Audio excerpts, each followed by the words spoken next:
Most engaged audiences in today's new open web?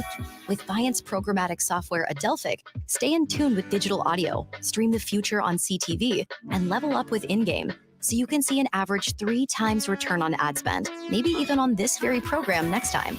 Viant, built for the new open web. Built for now. Visit ViantNow.com to learn more. Tired of the news about how everything is costing more? Everything is stubbornly high. Us too. That's why we made the iHeartRadio app absolutely free. When you download the free iHeartRadio app, you have the radio stations you love at your fingertips whenever you want, wherever you want, along with millions of podcasts from the news you crave to the true crime series you can't resist. Playlists to fit any mood or activity. And here's the part you don't want to miss. It's all free. Download the free iHeartRadio app and discover music, radio, and podcasts you'll love. Always just minutes away from the latest news around town and around the world. It's important to know what's going on, especially around the world. News Radio 690 KTSM. News Radio 690 KTSM El Paso. Live from the KTSM AM 690 studios, it's Talk El Paso with Andrew J. Polk. Be a part of the show by calling 915-544-KTSM. 915-544-5876. Or comment online on our stream at facebook.com/Talk El Paso. It's 4 p.m. Mountain Time, and that means it's time to talk El Paso with Andrew J. Polk. Thank you all so very much for joining us here for Talk El Paso, airing live on News Radio 690 KTSM. I'm your host, Andrew J. Polk.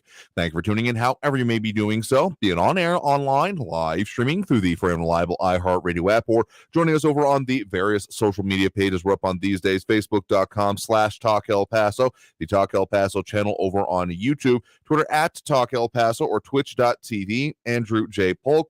A lot of people already tuning in, chiming in over there as well. Ida Beza Gardner, hello to you as well. Hoping you're having a good afternoon as we get ready to delve into all the very many things affecting us here in the borderland. Hope you all had a restful weekend, more or less on this end, though. If anyone was catching it there, our coverage of what we usually have on our airwaves Sunday evening from about 5 to 7 p.m. our time to Beyond the Beltway. It was kind of a last minute thing, so I wasn't able to give you all a heads up, but we were on there, I was anyway, talking about the local perspective on what is being the national coverage of the many events here. The host there, Bruce Dumont, gave me kind of a last minute call to get us on there over the weekend. So was very happy to be on to talk about what is going on here and give that perspective. At least one person I know listened to that, because Ed gave me a call right after the show here, because I did mention I was back in this chair. So we're doing not quite 7 days a week this week as we continue talking about all the very many things. And so just to try to narrow down a few here, because, yeah, there's a hell of a lot going on here. Let's talk about the migrant processing center that the county is considering doing here, including an area of the El Paso County Coliseum here, as well as what's going on from some of the city efforts, including a removal downtown for those sleeping on the streets, apparently happening early yesterday morning here, but also a lot more challenges going on in our region, including the local food bank in dire need of volunteers and a whole lot more here. Ione Graham saying she appreciated what was going on last night and appreciated your participation last night on Beyond the Beltway. Excellent points and very professional. I'd like to think that I try to keep it that way anyway. And again, just trying to talk about what it means here and the different situations we're looking at, because there's a whole lot of people. I mean, that's kind of getting to the crux of the reason we do this program, to be perfectly honest with you, is about there's a whole lot of people talking about us and saying what they think we are, we do, we believe, all those things. And no one else is going to talk about the things that affect us here the way we are. So as much as there are narratives, as much as there are perspectives, as much as there is talk about us, we should be talking about it ourselves here, as we also have Robbie Flores chiming in over there on this social media. Again, that's one of the better ways you can do so throughout the show, by posting up over there here. So yes, I hope I did a good justice by being on there here. But just a couple more things coming up, including more updates on court filings, recusal hearings, etc., going on for the August 3rd case with the indicted accused shooter there. Some of the things being further postponed. So a lot more things going on there here. And Louis Panado, in response to one of the other things we, of course, got going on, some more of the city's downtown arena feasibility study, saying we here in El Paso do not need another poorly attended venue, least of all to add to the tax burden here when we already have taxed way too much. So, yeah, if that's your perspective on those events here, And also AFR saying we should be using the convention center instead of wasting money on a building that's only going to be temporary. It better be temporary. I'll kind of agree with you on that point, that the idea of building out something, particularly since the amount that is being talked about this is pretty significant. I mean, among other things, I believe our news partners over at KFOX 14 reporting that we are looking at around the order of magnitude of roughly, make sure I got the right number here so I'm not misquoting it. Oh, let's call it right under $7 million, $6.88 million to be more specific.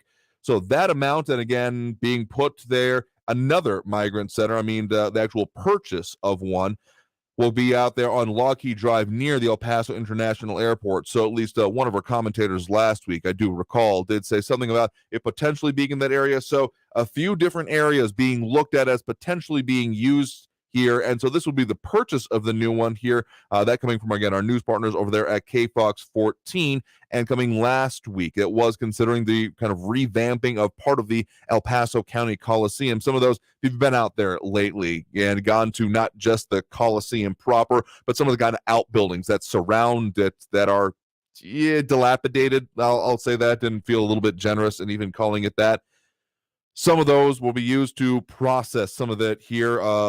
Over at El Paso Inc., them quoting El Paso County Judge Ricardo Samaniego, saying that this is a federal situation that's being put on our shoulders at the local level, and specifically trying to address what is going on with people being sent out and not and left without services on the streets kind of thing. Here again, quoting from Samaniego further, we have 700 individuals under the bridge. We're accumulating maybe 200 every day, and we could hit 1,000 very quickly. We are concerned about that. So we looked to the back of the Coliseum, which is a judging area that we use for agriculture. It has been used for some time, but it's in really good condition, and we'll be able to move the people away from under the bridge, and that the center will be able to hold 600 people. I'm not sure I'd say, again, good condition. I feel like dilapidated is still pretty generous, but in terms of having a roof, sure, I'll go with that. Again, looking at even the pictures being done there by, well, actually the photo provided to El Paso Inc. by the El Paso Sports Commission. So, sure, yeah, I guess if a roof is your definition of good condition, then we're on track there. It was also have Eric von Holstein-Rathlow chiming in, and Louis Panado saying there could be several tent cities at the local golf courses here. Yep, that's a possibility, though. I'm going to be very surprised if that ends up being the case, to be perfectly honest with you, because, well, among other things, again, further being reported on by our news partners at KFOX 14, the article titled, Migrants Say They Were Removed from Streets of Downtown El Paso Overnight by Police, that there was around 3 a.m. Sunday, according to some who were there, again, speaking to our news partners at KFOX 14, quoting Carlos Pena, a Venezuelan migrant. They just got there and told us you can't sleep here, you have to leave, or else you will be arrested. So interesting stories coming out of that. John Browselton taking a dim view of the potential that $7 million or $6.8 and change million dollars, saying the county wants to buy a building whose buddy is being paid off. The pictures, again, if you look over from our news partners at KFOX 14, looking to be an unused, and I guess maybe I'm overusing the phrase dilapidated here, but it's got a lot of weeds in the front and not seeing too much inside of the potential pictures there. But yeah, this is an ongoing and evolving situation. And again, that was one of the things we were talking about over what was going on this weekend on that Beyond the Beltway show. We'll post up the link a little bit later. They do break that 2-hour program they have into hour 1 and hour 2, and they had me on right at the start of hour 2. So post up what they were having and asking me about. Basically, Bruce Dumont asked me questions for a better part of half an hour. Interesting to be on the other side of the question-answer spectrum than we usually are when we have our guests on. But again, hope I did it some justice here. Flaco Jimenez saying there certainly wouldn't be a shortage of fertilizer for the grass, referring to that whole, I guess, golf course plan. Yeah, there's a lot of issues that come with it. I get the tongue-in-cheek. But let's just say the perspective that I take on this sometimes is that whenever there's flooding in the area or flooding, I know that some certain parks in the area have had been notable for that, including like Eastwood Park, which, yes, I know isn't the actual name of the park, but that's what everyone calls it, so I'm going to stick with it. And I saw some people like playing in the water there, and I'm like, oh, please, children, do not do that, because the thing about floods, and the thing you don't think about floods or otherwise refuse and I can't say the word I want to use. Elimination, let's just say it that way, is that water washes away all of it. It'll all end up at the lowest point there. So sure, golf courses, fertilization, I get the tongue in cheek there, but just the way that would then actually go through. The major problem that comes with floods is sure there's the people being washed away from the immediate damage to there, but usually pre-modern eras, it was that the amount of diseases that would come after is, again, everything get washed away. That is super not clean water. Yeah. Stephen Christopher is saying, don't forget Fort Bliss has had one set up for over a year already. Buses constantly coming and going there. I think referring to a little bit more about the Afghan situation, if I'm speaking there. Ion Graham saying Albin Park. Okay, somewhat, yeah, correcting me there. It does turn into a mini lake, and I see people playing it, and every time I'm just like, oh no, please don't do that. RJ saying over on the YouTube page, meanwhile, the homeless El Pasoans who stay at the shelter are where now? Feeling forgotten. This open border is a disaster. The policies are definitely a major part of the problem here. And we've got more interviews coming up for you a little bit later this week here. But of course, we've already got time for that first break of the hour. So coming out of this break, getting into some more of these topics. We've just touched on a number of them. But we've got a whole lot more to go into, including what the local food bank is looking at here, what they are needing, and what is being called on from them, as well as, again, what the city is looking at, some of those initial findings from that downtown feasibility study here. So stay tuned. More Talk El Paso on this and all the subjects we can muster up for you at the start of the week here on News Radio 690 KTSM. I'm your host, Andrew J. Polk. A lot more comments. We'll keep delving into those over on the social media. Phone lines open a little bit later in the program. In any case, stay tuned. More Talk El Paso after this break here on News Radio 690 KTSM. Stay tuned.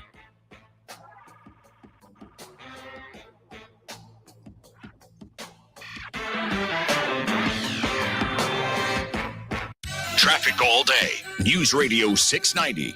Police responding to an injury accident Gateway North at Macomb Street. On I-10 eastbound at Executive Center Boulevard, the exit ramp there is blocked by a stalled semi. Northbound Memorial Highway at Pebble Hill, another stalled vehicle blocking the right shoulder. Joe Battle northbound at Edgemere Boulevard, a stalled work truck is blocking the right turn lane there. Carrie Edwards, El Paso traffic. This report is sponsored by the Mark Moss Show podcast. The Ethereum merge just happened, and I'm going to break it all down for you. What does it mean? What are the trade-offs? What's the misinformation and more? I'm Mark Moss, helping you navigate the decentralized revolution. So listen to the Mark Moss Show on the iHeartRadio app, on Apple Podcasts, or wherever you get your podcasts. The El Paso Community Foundation supports the causes you feel passionate about here in the borderland, whether it's education, social services, arts and culture, the environment, health, or economic development. The El Paso Community Foundation has been promoting philanthropy and progress in our hometown region for more than 45 years. Make your mark with us. Start a fund today. For good,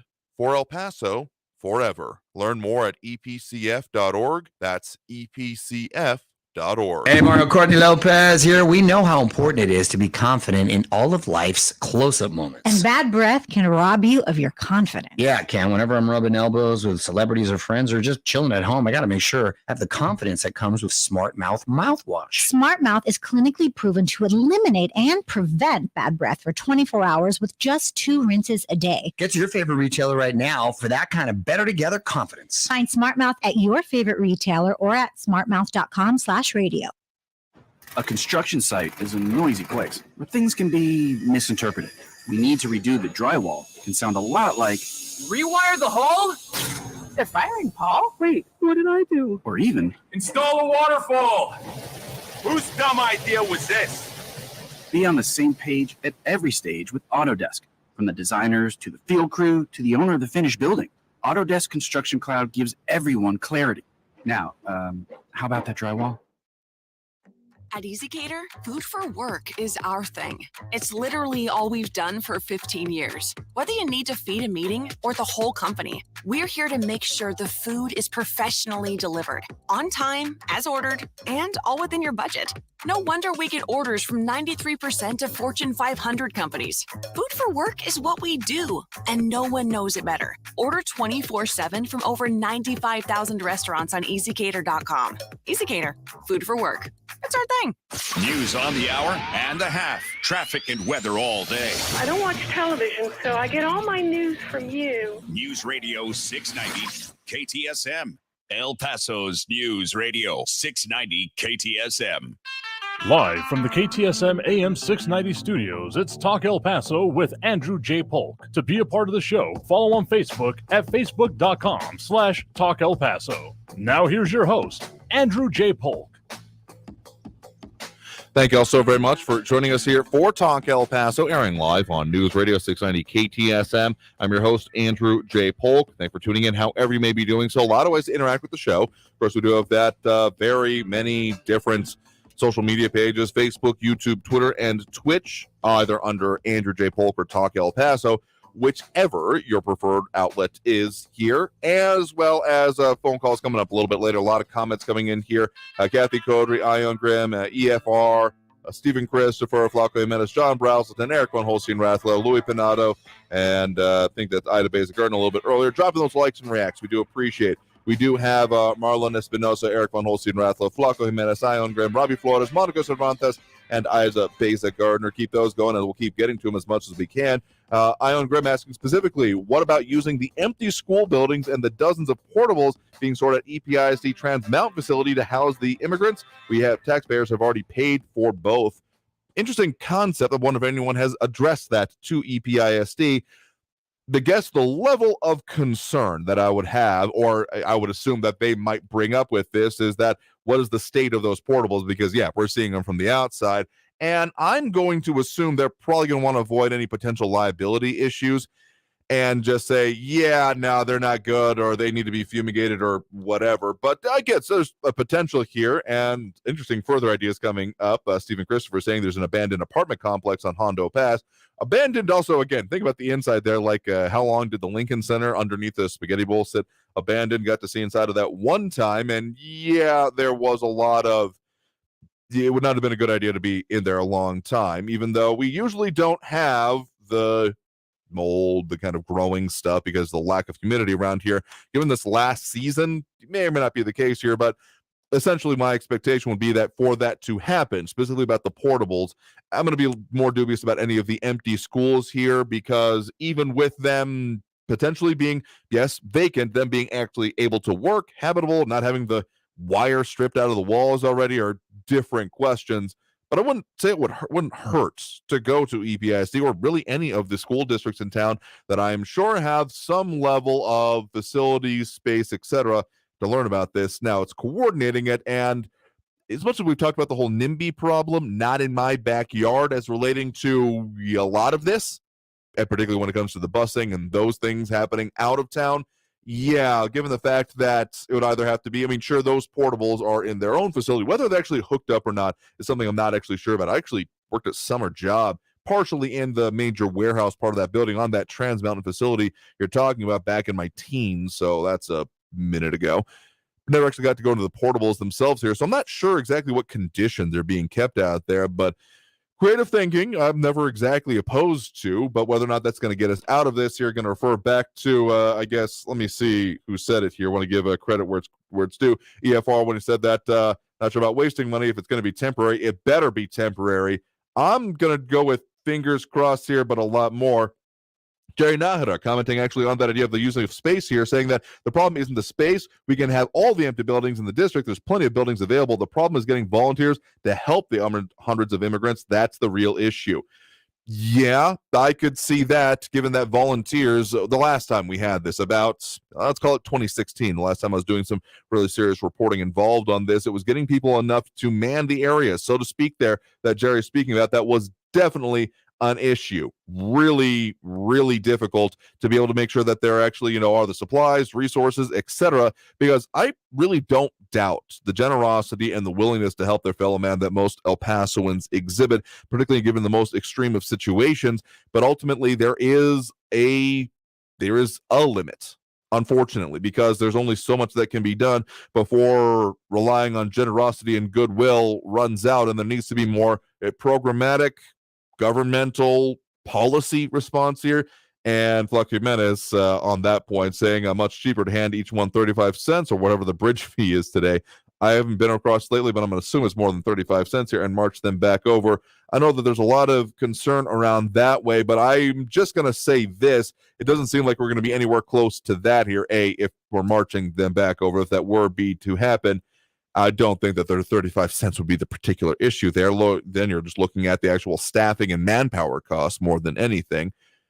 But really, given that this is not showing signs exactly of slowing down at any given point here, I've taken a couple of times to try to drive around those areas where it seems like, from the video that has come up from our news partners and such, that some of these crossings are happening. It looks a lot like some are happening kind of right over, not too far from our station here at the La Hacienda, and it does look like there's a lot more stuff set up there, a lot more lights than usual, let me put it that way, over there, but haven't seen exactly crossings happening ourselves here. And more than a couple of people, Kathy Kodry among them, calling for the housing in local elected officials' houses. Yeah. Kathy Kodry also specifically calling out, saying, a clip on Fox News where El Paso mayor was trying to justify funding and transporting. Sounds like aiding and abetting the expense of taxpayer money here. What I will say is this, based on the conversation that we again have had some with the city officials, not the mayor specifically, but when it comes down to the deputy city managers, Mario D'Agostino, who we spoke with a couple of weeks ago at this point, and the situation has even continued to evolve from there, of course. So not even everything being said there is absolutely still viable or correct information. But I will say is that the city's position continues to be, to my understanding, and until further notice, that there is essentially legal status of the people. I know that the phrase legal immigrants, migrants, undocumented, whatever it is, that essentially the city's position continues to still be that, given that they have been processed through federal immigration authorities and released pending trial, that they have essentially temporary legal authorization. That appears to still be the city's position when it comes to that. So if I'm incorrect in any way there, anyone from the city, please feel free to reach out, and we'll happy to talk with you further there.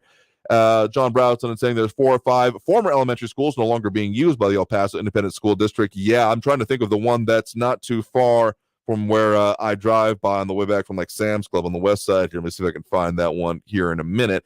But yes, there are a number that are definitely no longer being directly used. And so the possibility of them being repurposed is an interesting one, but whether it actually happens or not, again, that's one of those remains to be seen kind of situations.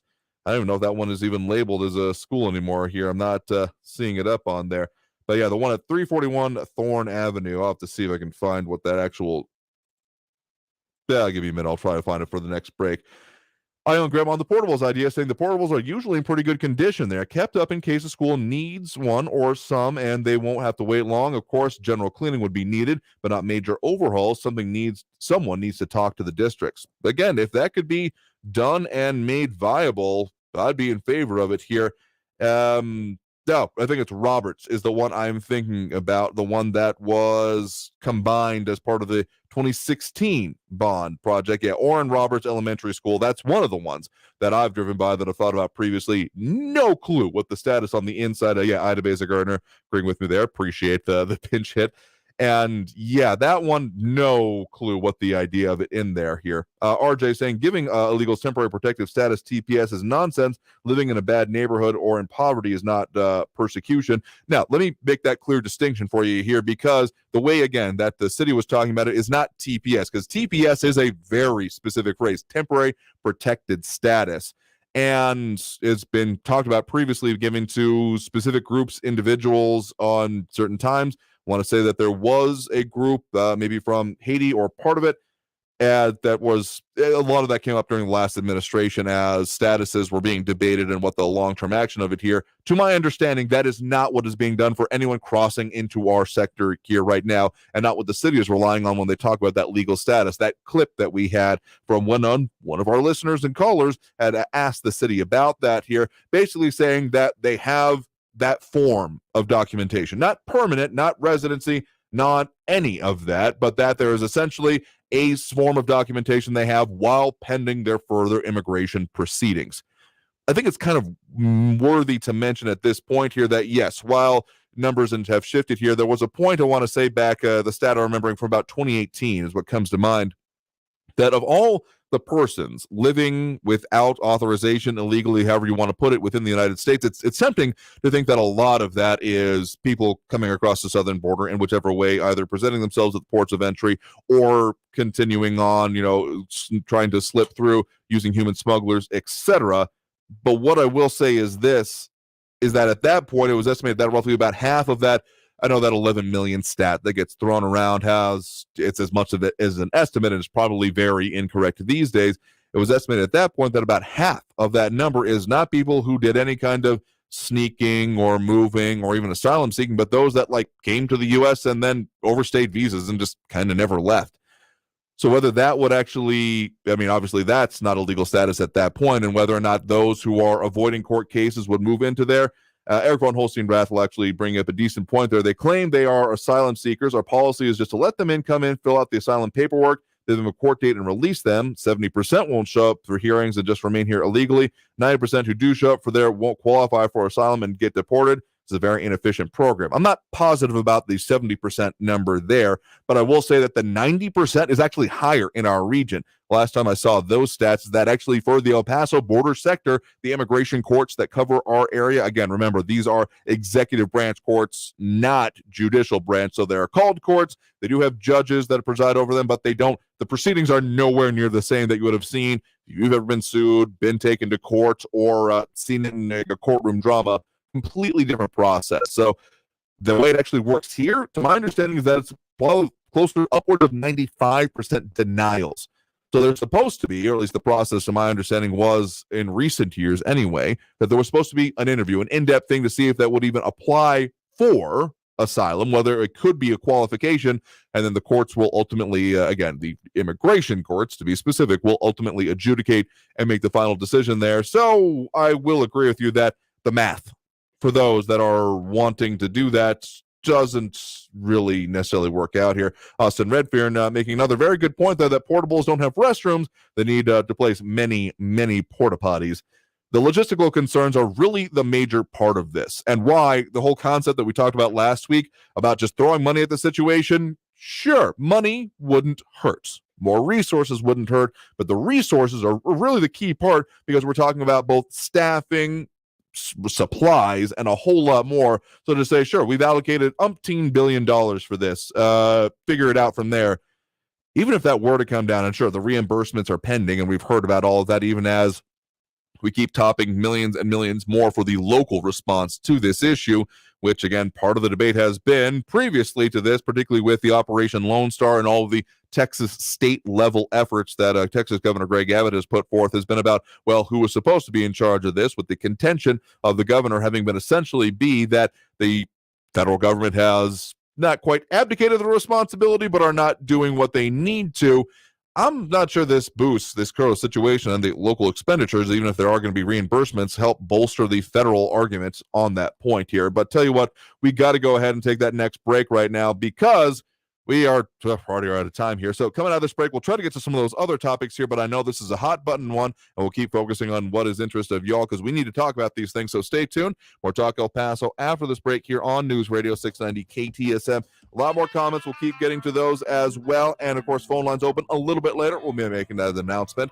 End of next segment. In any case, stay tuned. More Talk El Paso after this break here on News Radio 690 KTSM. Don't go anywhere.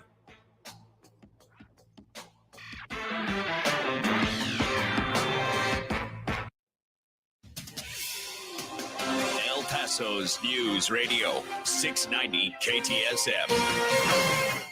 With your CBS 4 News Update, I'm Amanda Guillen. The El Paso County Sheriff's Office is investigating a stabbing that left a man dead in Socorro. Socorro police say it happened just before 4 o'clock on Saturday morning on a canal bank near Nuevo Huecotanks Road and North Loop Drive. The Sheriff's Office says the man died after being taken to an area hospital. Details of the man's identity have not yet been released. And El Paso police are asking for the public's help in tracking down any leads in an ongoing murder investigation. This is a story we first brought to you as breaking news just over a week ago. A man identified as 32-year-old Israel Corral was shot dead on I-10 East on Saturday, September 10th at around 7 p.m. Investigators believe Corral was involved in a road rage incident and someone in another car fired at him. Police say Corral was driving a gray 2012 Honda Accord. Now, if you have any information on who may be responsible, call El Paso Police right away. That has been your CBS 4 News Update. I'm Amanda Guillen. News Radio 690. Traffic all day. On Gateway North, northbound at McCombs, an injury accident with El Paso Fire responding. Memorial Highway, northbound at Pebble Hill Boulevard, a stalled vehicle blocking the right shoulder. An accident reported Gateway South before Cassidy at Van Buren. And road construction has 2 lanes closed. Center lanes open, but the right and left lanes are closed. Americas Avenue eastbound at North Loop Drive for construction. Carrie Edwards, El Paso traffic. From the Forewarn Weather Center, this is CBS 4 weather forecaster Brady Brewster. Warm temperatures continue across the borderland, along with about a 20% chance this afternoon for an isolated shower or thunderstorm. Those warm temperatures are going to continue throughout the rest of our week as well, settling in those lower 90s. Upper 80s is where we should be for this time of the year. Remember, fall, the first official day, is going to be on Thursday. Visit our website, cbs4local.com, for a full look at your forecast. Hello, I'm Erica Castillo with this KFOX 14 News Update. The city of El Paso removed migrants who were sleeping next to the Greyhound bus station in downtown El Paso on Sunday at about 3 a.m, according to migrants who were there. Some of the migrants tell KFOX 14 News there were several police cars, officers with flashing lights on patrol cars, and police on bicycles telling them to leave the makeshift tent city. The spokeswoman for the city, Laura Cruz Acosta, said the city's roving team moved the people from the area. She said they advise the people that state law does not allow camping on city streets and it isn't a safe environment to be sleeping on the streets. Today, KFOX 14 News has learned that 400 migrants are now staying in hotels in El Paso. The rooms are supposed to be being paid for by FEMA. Meantime, the county has now approved allocating almost $7 million to build a migrant service center in El Paso. A contractor called Previdencia from the Washington, D.C. area has been awarded the contract. I'm Erica Castillo with this KFOX 14 News Update. This report is sponsored by Indeed.com. Summer days getting shorter and business to-do lists getting longer? You need Indeed. Their all-in-one hiring solution makes it easy to attract, interview, and hire candidates all in one place. Sponsor your first job and get hiring today by visiting Indeed.com/credit. With so many real estate agents to choose from, how do you find the best one? Hi, it's Glenn Beck. One key is just looking for the investment that an agent is willing to make to get your home sold. Brian Birds with eXp Realty and his team have a marketing budget 25 times higher than the average agent's annual income. This means your home gets maximum exposure because it's marketed to the widest possible audience and gets you the highest possible sales price. Brian is so confident in his ability to sell your home fast and for more money that he's willing to put his own money on the line. If your home doesn't sell at the price and deadline you agreed to, he'll buy it from you himself. You're not going to find another real estate agent in El Paso who is that invested in getting your home sold. He's the only one I'd call. Google Brian Birds. That's Brian, B-U-R-D-S. Read over 400 five-star reviews because I'm not the only one who knows you should call Brian Birds. Google Brian Birds or just check out brianbirds.com. Lavinia presents its Cosecha Wine Festival Saturday and Sunday, September 24th and 25th from noon to 7. Over 20 wines available for tasting and purchase. Live music, local art, and craft vendors. Delicious Southwestern food. Get all the info at laviniawinery.com. The Pony Express is known worldwide, but its story is not. It was part of a larger company and only lasted 18 months, which was sort of the plan all along. Be sure to catch this week's edition of Our American Stories on the iHeartRadio app, on Apple Podcasts, or wherever you get your podcasts. This report is sponsored by Our American Stories podcast. The most current and comprehensive. Just minutes away at the top and bottom of the hour. And always online at KTSMradio.com. News Radio 690 KTSM. Live from the KTSM AM 690 studios, it's Talk El Paso with Andrew J. Polk. To be a part of the show, call 915-544-KTSM or follow on Facebook at facebook.com/Talk El Paso. Now here's your host, Andrew J. Polk. Thank you all so very much for joining us here for Talk El Paso, airing live on News Radio 690 KTSM. I'm your host, Andrew J. Polk. Thank you for tuning in, however you may be doing so, be it on air, online, live streaming through the free and reliable iHeartRadio app, or joining us over on the various social media pages we're up on these days, facebook.com/Talk El Paso, the Talk El Paso channel over on YouTube, Twitter at Talk El Paso, or twitch.tv, Andrew J. Polk. A lot of conversation going on over there. Pretty much one conversation dominating more than anything, which isn't coming with a whole lot of surprise, even though we've had a couple of smatterings of the other topics that we at least intended to talk about today. We'll see if we get to that here, talking about what's going on with something involving the district attorney's office. I at least want to make one mention here of what is going on with the El Pasoans Fighting Hunger Food Bank. Now, may not be totally front of mind for a lot of people, but of course the food bank receives a lot of federal support programs, things like that, and it's also been asked as part of this response to provide some resources there, some specific federal fundings that come along those ways. So even as we have seen a lot of lines and a lot of need in the community, this current situation is straining it even further. So going to put out that note there that, hey, we're going to have more conversations with the El Pasoans Fighting Hunger Food Bank to talk about what they got going on. But even if you don't have the money, the funds, the donation ability to do there, and let me make one other further thing clear, that donations of money are the absolute best way to support the food bank. Like, yes, it may feel great to think about handing over a literal food item that someone in need in our community could have. If you just went and bought that off the shelf here, the same amount of money, that buck that you spent on that can, they can literally provide 7 meals because of how they're able to source it. It's not what's available to you or I. So please, if you can, particularly, I mean, if you got canned goods that you're like, well, they aren't expired, they better not be expired, otherwise I'm going to come for you. But if you're saying, well, I'll just go buy something, don't do it, donate it directly. But even if you're not in that situation, they are in desperate need of volunteers. Through the middle of the pandemic, they had literal state and National Guard troops out there with them handling the processing, and they still have that need. So please consider, we've had at least one caller who mentioned their ability to go out there and do that. So please consider doing so and being a part of what you can do to, again, support those in our community, your friends and neighbors and such, but also a whole lot more. So really, if you want to, elpasoansfightinghunger.org. And that's just one thing I want to make sure we mention. But also another topic intending to talk about here would be about some of those findings from the city feasibility study for the downtown arena. But let's get back to some of those comments here because a lot more going on. The EFR saying that I've heard more suggestions from how to deal with the illegals on this program. What has City Council suggested aside from spending money? Apparently, they weren't voted in for their intelligence here. RJ concerned. Also, you're commenting over on the YouTube saying that when you have 1,500 to 2,000 a day coming across, it's a matter of time till downtown El Paso is unrecognizable. The system will be overwhelmed in due time. Downtown El Paso, yes and no. Again, as you may have heard there during the bottom of the hour news break from our news partners there, some clearing out has been done and some housing in hotels. So that's a little bit part, I guess, of the whole money being thrown at it there.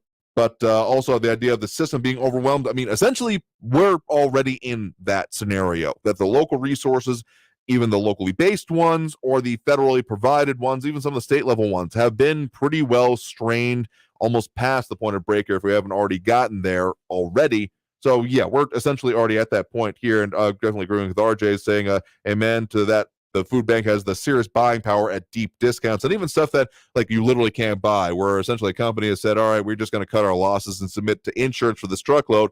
Someone come and get it because we can't, it doesn't make business sense for us anymore. You and I can't do that, but the food bank absolutely can. But it takes time, it takes funds, and anything you can do, even the donation of time, makes a serious difference to them there.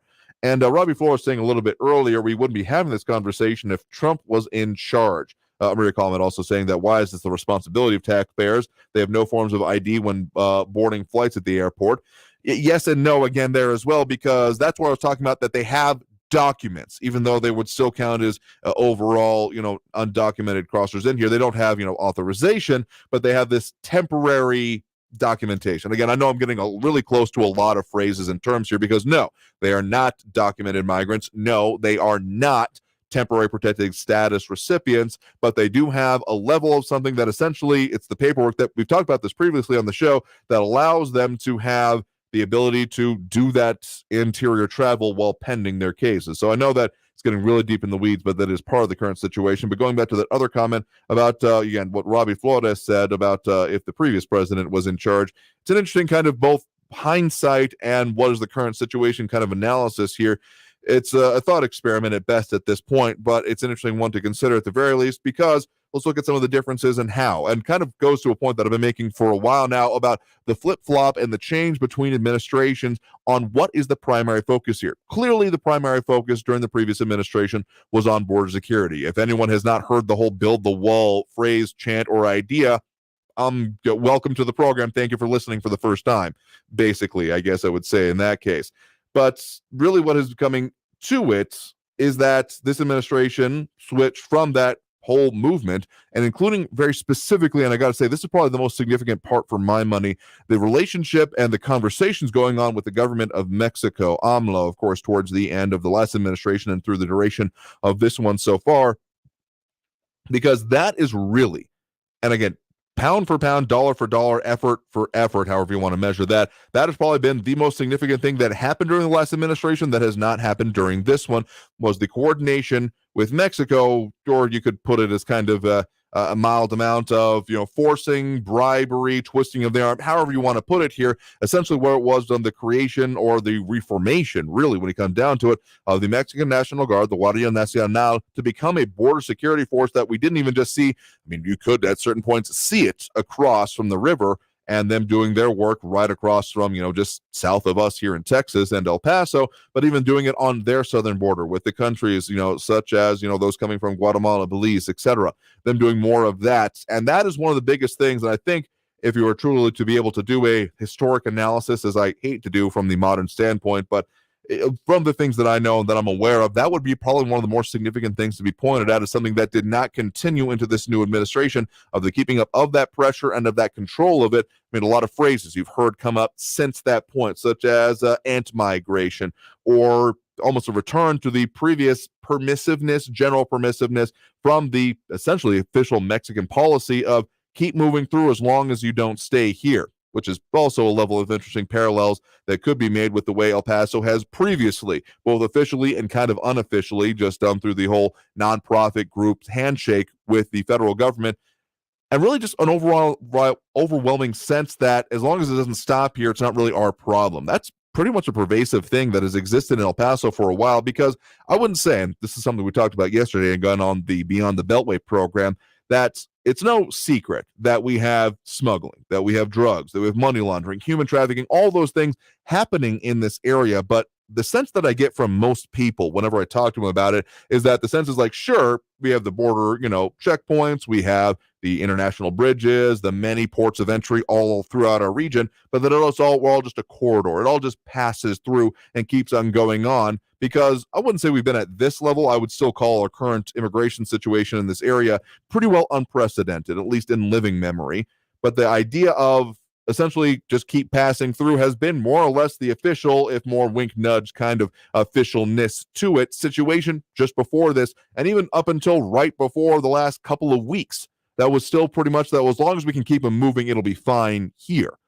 And that is where the real breakdown has happened. So I'm not sure how much that part can be put on by the administration, but I think that if there was to be a return to that whole more focused coordination pressure, really comes down to it on the Mexican government, that would be a part of it here. But again, we're working on some more conversations for y'all, including some both local elected officials, party officials, as well as those that have some experience in these realms of immigration and the immigration courts and border security. And some of these are the same people even. So stay tuned for that here. So we're going to go ahead and take that next break right now, continuing on these conversations and opening up those phone lines as we do at this point during the show. So if you're wanting to get on the line, that number to do so is 915-544-5876, 915-544-KTSM. Back after this break with more Talk El Paso here on News Radio 690 KTSM. Stay tuned.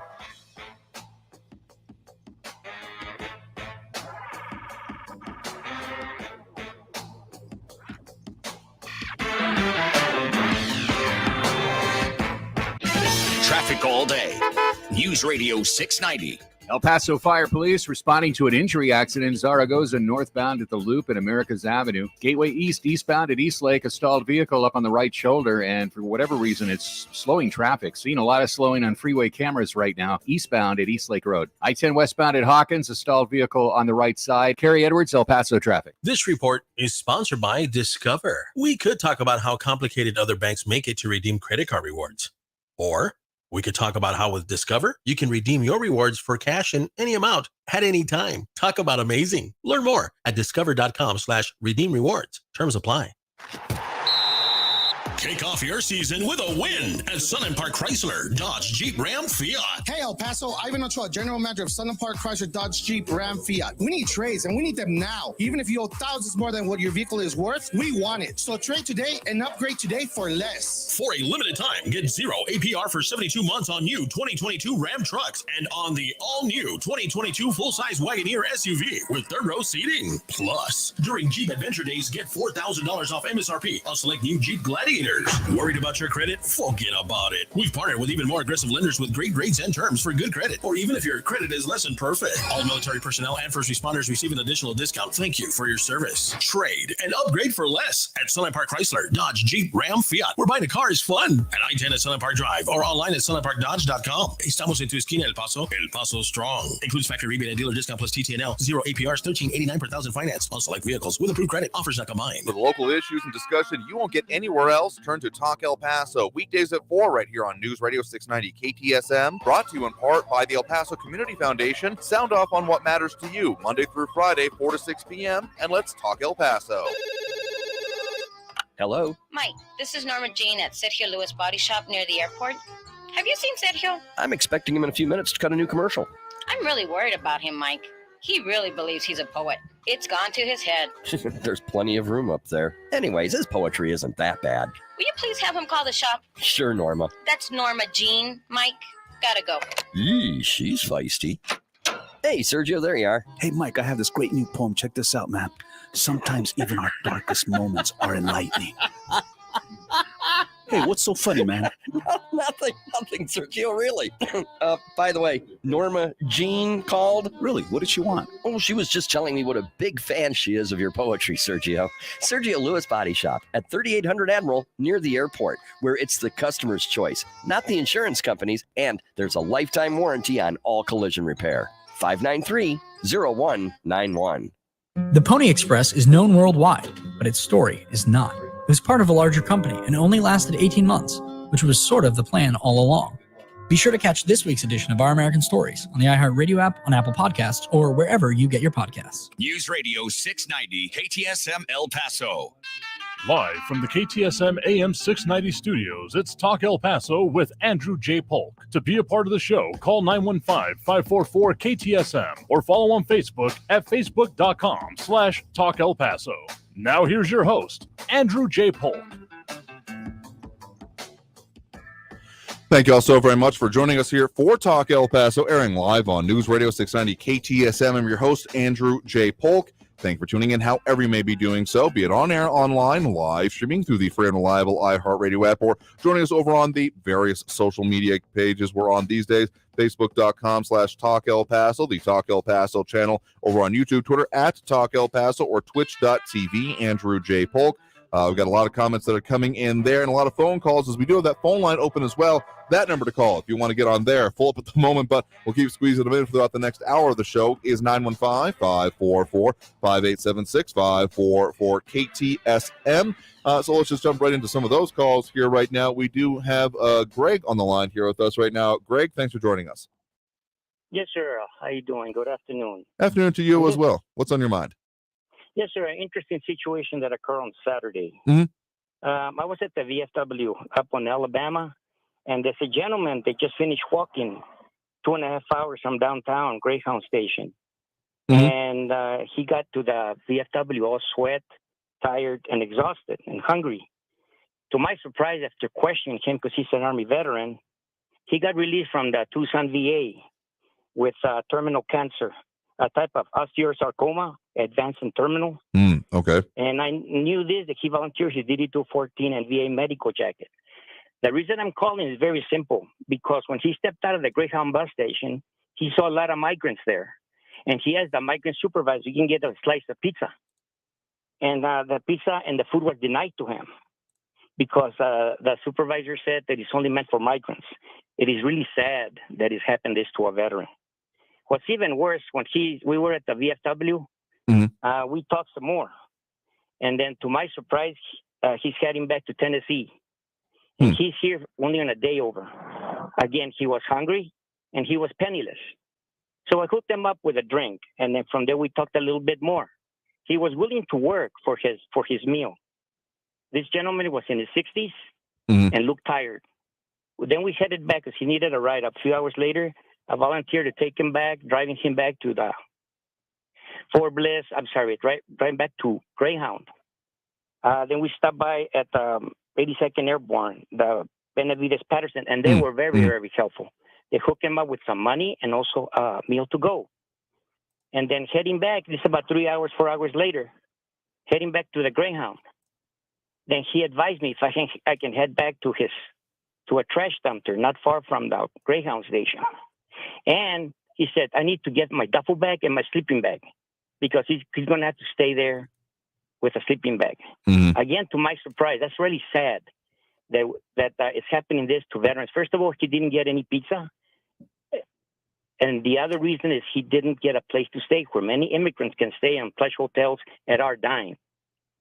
You see, I know this is an open line, and I would like to invite Veronica Escobar to talk to us and explain this to why this is happening and allowing it to happen under Biden's policy. And then one final point. I belong to the Veteranos Honoring Veterans, Honoramos Veteranos. And we've done a lot of stuff for Escobar. However, we are pulling the support away from Escobar, and we are supporting more Irina Armendariz Jackson. El Paso has to change. This is the last straw. And if she's willing to talk in person, I'll feel free to comment, or she can comment her opinions on the air. Absolutely open invitation to her, and we're going to be getting more into our elected official, those seeking re-election coverage here, probably starting early next month. But this getting an ongoing issue, would definitely love to hear more about that. So, well, thank you very much for your perspective and your story there. I think it's very interesting in its own way, as the challenges we're dealing with here in a variety of ways beyond just even what we talked about this hour. So, thank you very much for the point in the call. Do appreciate it. Yes, sir. All right. That's going to take us pretty well through the top of the next hour here. We're going to continue talking about these things here. So if you're on the line, go ahead and stay there, as I don't want to short shrift anyone, only give you like a minute to talk, because we got a whole nother hour of the show coming up here. Make no mistake. So we got a lot more that we'll be getting into in the second hour of the program here. A lot of comments coming in, including Maria Coleman saying that the county has discovered $7 million to erect a migrant center. Why are the property taxes so high? They obviously aren't operating in the red.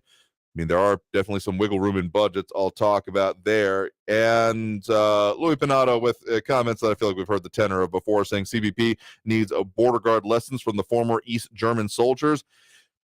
I'm going to assume that you're not talking about the communist part that they're going for there, are you? Because you got to remember that was kind of part and parcel of it, and also meant to keep people in. So just saying, very different kind of rules at play there, and definitely don't like the idea of an iron curtain being a part of any part of our area or lives here. But Robbie Flores a little bit more reasonably, I gotta say, saying they know how to do their job. The problem is that Biden won't let them. The policies and the part of it, again, we are definitely going to be having a lot more conversations about that. So we're going to go ahead and take that next break right now. Again, if you want to get on the line, want to squeeze in, want to get into, want to have another cleared up here because it's full up at the moment, that number to call is 915-544-5876, 544 KTSM. Back after this break with more Talk El Paso here on News Radio 690 KTSM. Stay tuned.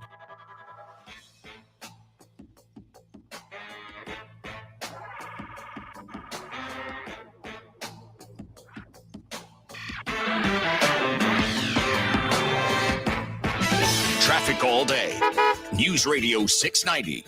El Paso Fire Police responding to an injury accident in Zaragoza northbound at the Loop at Americas Avenue. Gateway East eastbound at East Lake, a stalled vehicle up on the right shoulder, and for whatever reason, it's slowing traffic. Seeing a lot of slowing on freeway cameras right now, eastbound at East Lake Road. I-10 westbound at Hawkins, a stalled vehicle on the right side. Kerry Edwards, El Paso traffic. With so many real estate agents to choose from, how do you find the best one? Hi, it's Glenn Beck. One key is just looking for the investment that an agent is willing to make to get your home sold. Brian Birds with eXp Realty and his team have a marketing budget 25 times higher than the average agent's annual income. This means your home gets maximum exposure because it's marketed to the widest possible audience and gets you the highest possible sales price. Brian is so confident in his ability to sell your home fast and for more money that he's willing to put his own money on the line. If your home doesn't sell at the price and deadline you agreed to, he'll buy it from you himself. You're not going to find another real estate agent in El Paso who is that invested in getting your home sold. He's the only one I'd call. Google Brian Birds. That's Brian, B-U-R-D-S. Read over 400 five-star reviews because I'm not the only one who knows you should call Brian Birds. Google Brian Birds or just check out brianbirds.com. Freedom of speech lives here. To me, freedom of speech is being able to say anything you want. El Paso's News Radio, 690 KTSM. Being aware of the world around you is important. When it comes to news, yes, I am. So we're feeding your need to know 24/7 at the top and bottom of the hour. I like to know what's going on in my locality, abroad. Events of the world. Fairly so. Yeah, I'm pretty connected. Or down the street. For the most part, I know what's going on. You know, I need to be aware and what to look out for, and I'm real cautious, so yeah, I need to have that. It's what we do. News Radio 690 KTSM. There won't be much substance on your news feed until you add us.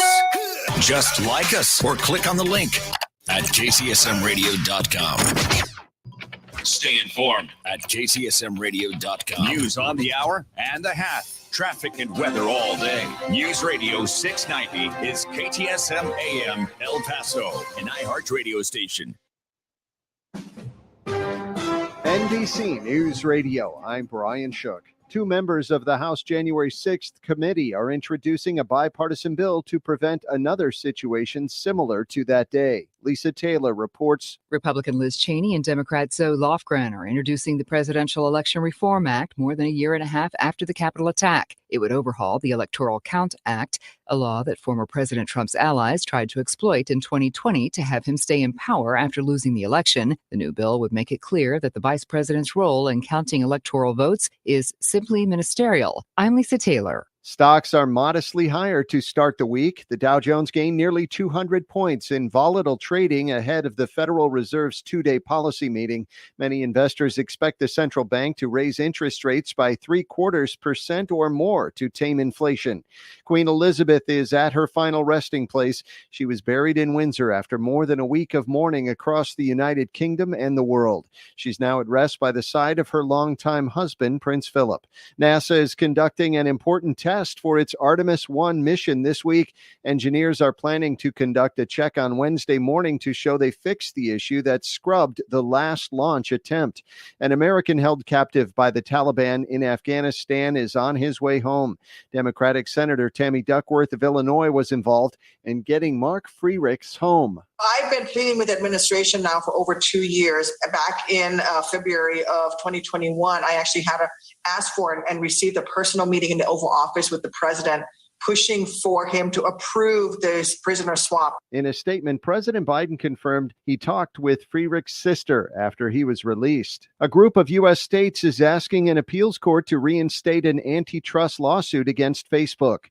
You're listening to the latest from NBC News Radio. Mayor Eric Adams says New York City may take legal action against Texas over the busloads of illegal immigrants being sent to the city. Sarah Lee Kessler reports. Adams says with no advance notice, no permission, Texas has bused at least 2,500 illegal immigrants to the Big Apple, a sanctuary city, since May. He told CNN State of the Union it's creating a humanitarian crisis in the city. We should not be really treating other cities and municipalities in the manner that we're witnessing now. Adams says the city has opened 23 emergency homeless shelters since May and plans to open 38 more, but that still won't be enough, not with buses arriving practically daily from Texas. A group of Republican senators is demanding that a special counsel be tasked with investigating Hunter Biden. In a statement, Senator John Cornyn of Texas says there's mounting evidence that President Biden's son committed numerous federal crimes, including tax fraud, money laundering, and foreign lobbying violations. The senators say the special prosecutor is needed to avoid the appearance of political influence. Attorneys for the state are appealing a federal judge's ruling that temporarily blocked part of Florida's so-called Stop Woke law. Last month, Chief U.S. District Judge Mark Walker issued a preliminary injunction against a law that restricts workplace training about race-based issues. The judge agreed with a group of businesses who sued on grounds the Stop Woke law violates free speech rights. Friday's notice said the state will appeal the ruling to the 11th U.S. Circuit Court of Appeals in Atlanta. I'm Rick Hoschel. The WNBA champion Aces are celebrating after becoming the first team to bring a professional sports title to Las Vegas. They won the WNBA Finals 3-1, beating Connecticut 78-71 on Sunday. There will be a championship parade tomorrow at 5:30 p.m. Brian Shook, NBC News Radio. The can't-miss music event of the year is finally here. Our 2022 iHeartRadio Music Festival. Featuring once-in-a-lifetime performances from the biggest superstars. Live from T-Mobile Arena in Las Vegas. This Friday and Saturday night, starting at 8 p.m. Watch on the CW app and CWTV.com and listen on iHeartRadio. Capital One is the proud partner of the iHeartRadio Music Festival for the 6th year in a row, bringing great products, rewards, and services to its customers. What's in your wallet? This report is sponsored by the Ben Ferguson Podcast. Coming up on the Ben Ferguson Podcast, Gavin Newsom is now begging the DOJ to investigate Governor DeSantis for kidnapping after he sends migrants to Martha's Vineyard. I'll explain the politics of all this. Download the Ben Ferguson Podcast now. On a busy construction site, things can be misinterpreted. Bring in the bulldozer can sound a lot like building looks mediocre. Designs need a do-over. Or even install a roller coaster? Okay. Be on the same page at every stage with Autodesk. From the designers to the field crew to the owner of the finished building, Autodesk Construction Cloud gives everyone clarity. Now, can we actually bring in the bulldozer? Allison is perfect. I mean, she'd never tell you that. She's humble and perfect. She likes everyone. She even likes her untidy roommate's weird guinea pig. Allison, wait, are you texting and driving? Allison, no. That's the exact opposite of what I was just saying about you. Why, Allison? Why? Texting and driving makes good people look bad. Visit StopTextStopRex.org. Brought to you by the National Highway Traffic Safety Administration and the Ad Council. Kids dream big. Protect your child's dreams by keeping them healthy. If your son or daughter is age 11 or 12, the American Cancer Society recommends giving them the HPV vaccine to help prevent HPV cancers later. Learn more at cancer.org/dreambig. El Paso's News Radio 690 KTSM. Live from the KTSM AM 690 studios, it's Talk El Paso with Andrew J. Polk. To be a part of the show, call 915-544-KTSM or follow on Facebook at facebook.com/Talk El Paso. Now here's your host, Andrew J. Polk. Thank you all so very much for joining us here for Talk El Paso, airing live on News Radio 690 KTSM. I'm your host, Andrew J. Polk. Thank you for tuning in however you may be doing so, be it on air, online, live, streaming through the free and reliable iHeartRadio app, or joining us over on the various social media pages we're up on these days, facebook.com/Talk El Paso, the Talk El Paso channel over on YouTube, Twitter at Talk El Paso, or twitch.tv, Andrew J. Polk. A lot of comments coming in there. Just going through a number of them here. Kathy Codry, RJ, Louis Pinato, Maria Coleman, Flaco Jimenez, Robbie Flores, getting through some more reasons. Stephen Christopher, EFR, Eric Von Holstein-Ratho, Austin Redford, John Browson, Denida Beza Gardner, Ion Grimm, John Browson. Okay, that may be repairing. Jerry Nahara a little bit earlier. And just dropping those election reacts. That's a simpler way to put this here. Robert Haynes, Marlon Espinosa, Eric Von Holstein-Ratho, Flaco Jimenez, Ion Grimm, Robbie Flores, Monica Cervantes, and Ida Beza Gardner. I know that the YouTube, y'all can't really do the likes and reacts over there, but hey, if you give it a share, give it a subscribe, whatever works for you, we do appreciate it as we continue our mission to talk about all the things that affect us here in the borderland.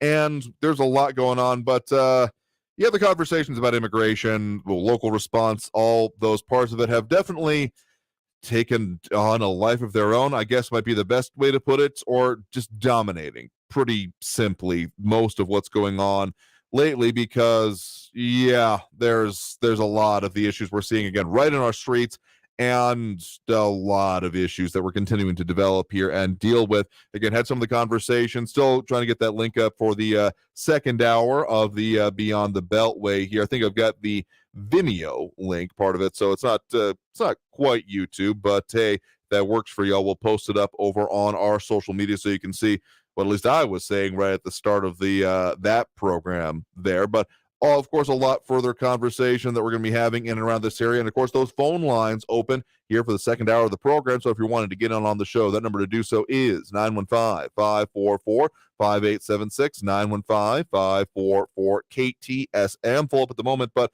we'll get to more of that. At least one of the comments here, I want to get to a couple. Louis Pinato saying, unless you are personally affected by migrant illegal alien crime, you can hide behind compassion. I mean, yeah, those who've been affected, I don't have a lot of anything bad to say about them, particularly here. But I mean, I think that the response that we've seen from the city of El Paso and the people within it has been pretty well in favor of compassion for fellow man kind of thing, which is, I think, the most that can be hopeful for, even if there needs to be a lot more response that is going on around that. You can't rely on compassion, even when you are talking about that primarily forever. Kathy Codry also saying all those demon rat mayors, I think you're doing that whole play on words of Democrat, if I'm assuming right here, all those mayors crying about a few hundred illegals arriving in their sanctuary cities are a bunch of hypocritical hacks. That's one thing I definitely did say yesterday, is that the idea of, well, it's such a burden on us, how can we expect it to deal with it? That line, that particular part of it is just really, really getting to me lately in a way that's kind of hard for me to describe in like concrete words and phrases and such here. So yeah, we'll do our best to kind of describe it further. But I mean, seriously, what it takes to actually deal with the situation is not clear as of yet. Here, let's go back to those phone lines now. We've talked about this a lot. Let's get some more perspectives on this. 915-544-5876, 915-544-KTSM is the number to call. We do have Danny on the east side here with us right now. Danny, thanks for joining us. Hi, how are you? Doing Listen, okay, I wanted to just comment on a couple things. One is immigration, and what I really wanted to talk to you about immigration is the fact that, yes, Mexico is really involved in this. If I remember right, Trump had told López Obrador that if he did not close the border, southern border, he was going to declare the cartels as terrorist organizations. Now, once that is done, once you're a terrorist organization, you're like ISIS or whatever, we can go into Mexico and we can attack them there with our drones and we can take them all out. And we can stop the fentanyl.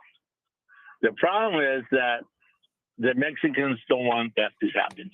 And I guarantee you there are people here in El Paso who are Mexicans or Mexicans came from Mexican parents that will tell you that cannot happen.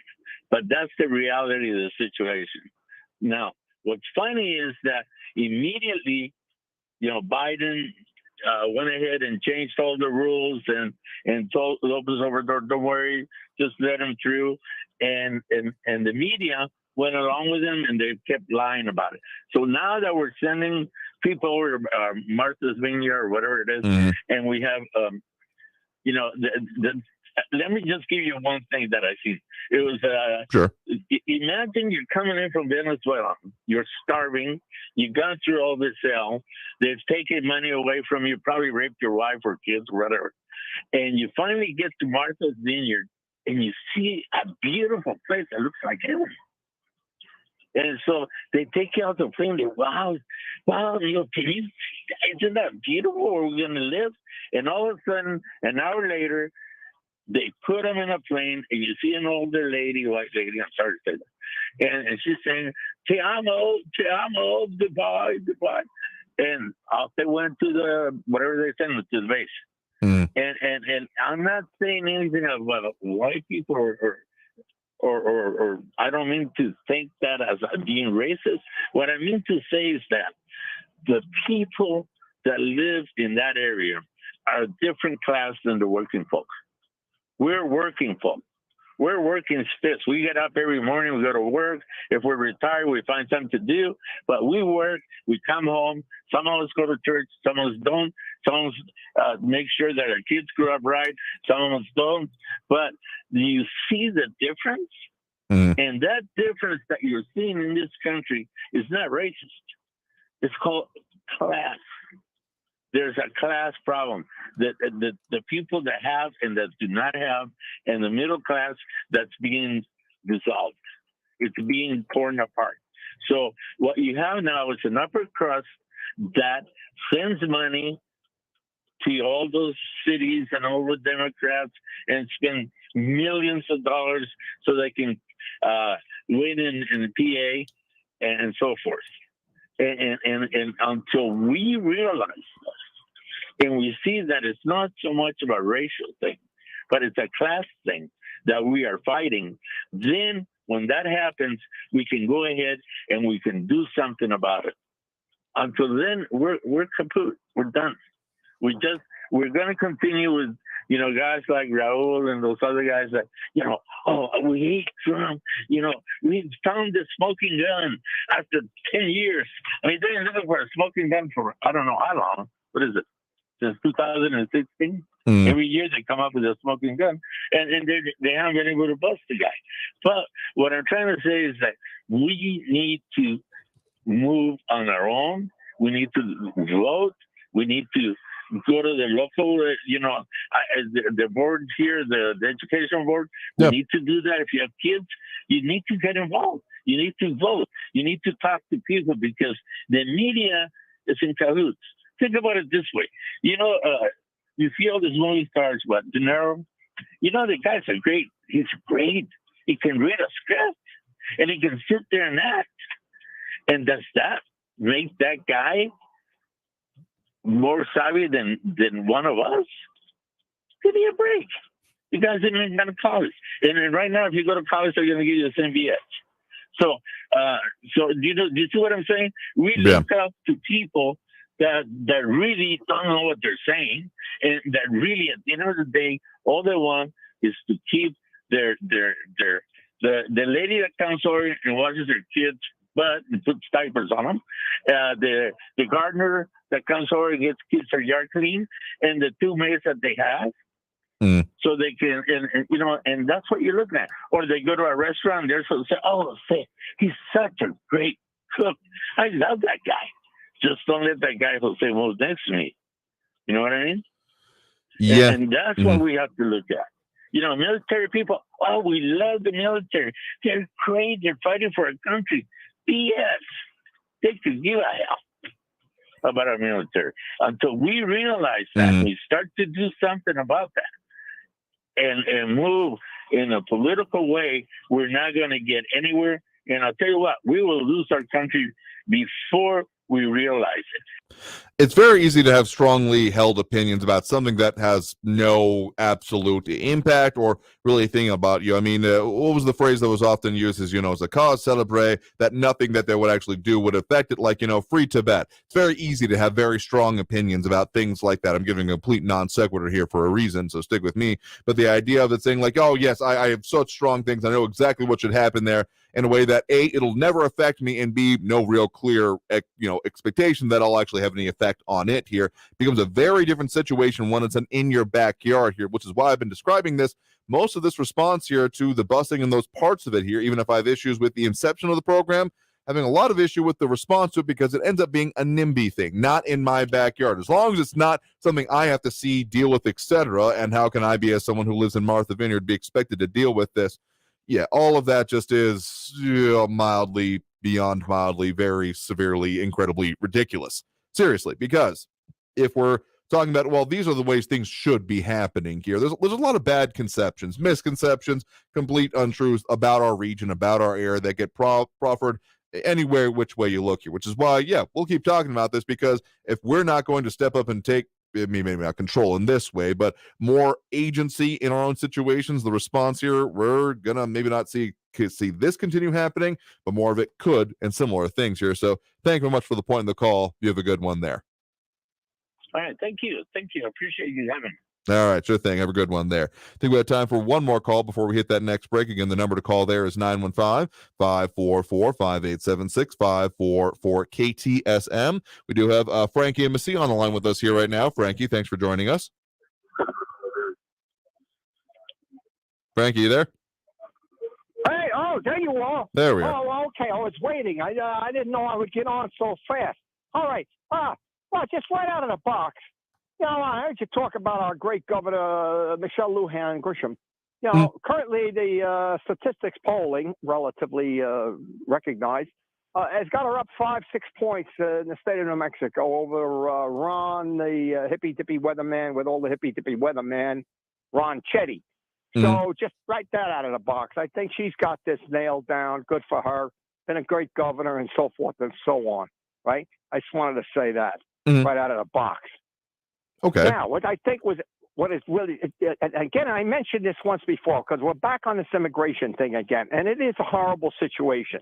The United States of America is not a dumping ground for every mushhead, that's trying to find a better life. When they left Nicaragua, Guatemala, Salvador, or wherever the heck they're coming from, hey, that's your original country. If you find a problem in your country like that, then do what we did in the United States of America way back in 1760, 65. And we armed ourselves and we kicked the British out, and we had our own country. We knocked out all the nut jobs.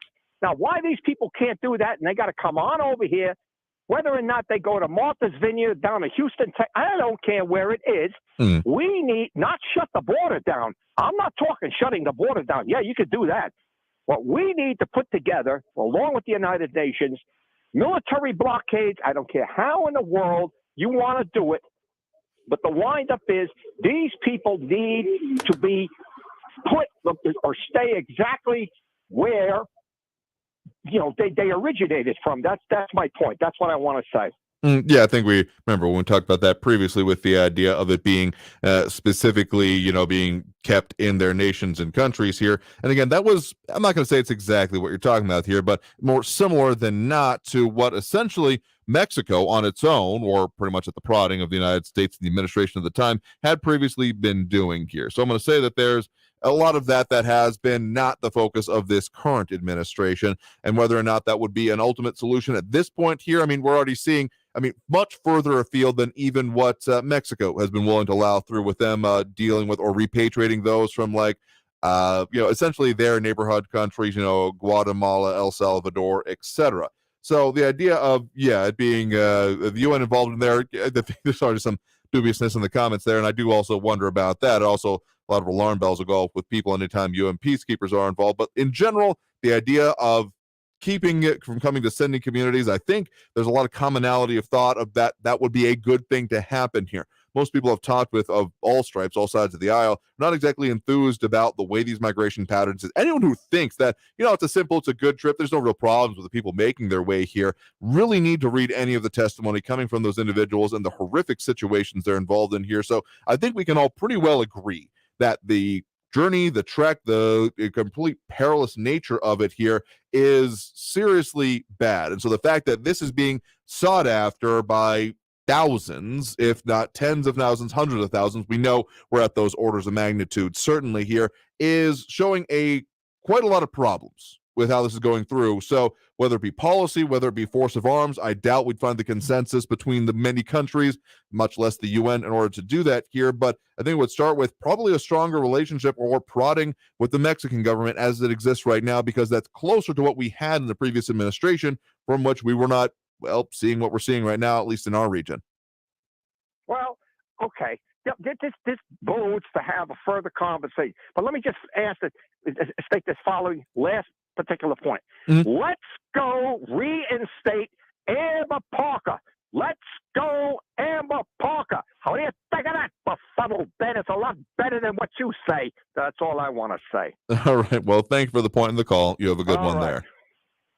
I appreciate it. A lot more we'll get to here. I mean, again, this immigration situation, we're not trying to become a single source station, but you got to point to me one of the bigger stories going on in Area 1 right now. And I think you'll find that, there is quite a lot of opinions on there. The Fluckamess asking Brandon, he said, no, I think he said Amber, referring to that former Franklin High teacher. But also a lot more commentary coming in there. Kathy Coder saying legal immigration matters. We'll certainly agree with that here. But let's go ahead and take that next break, get back on track, and get more of the calls on the line here. If you're on the line, stay there. If you want to chime in, that number to do so is 915-544-5876, 915-544-KTSM. Back after this break with more Talk El Paso here on News Radio 690 KTSM. Stay tuned.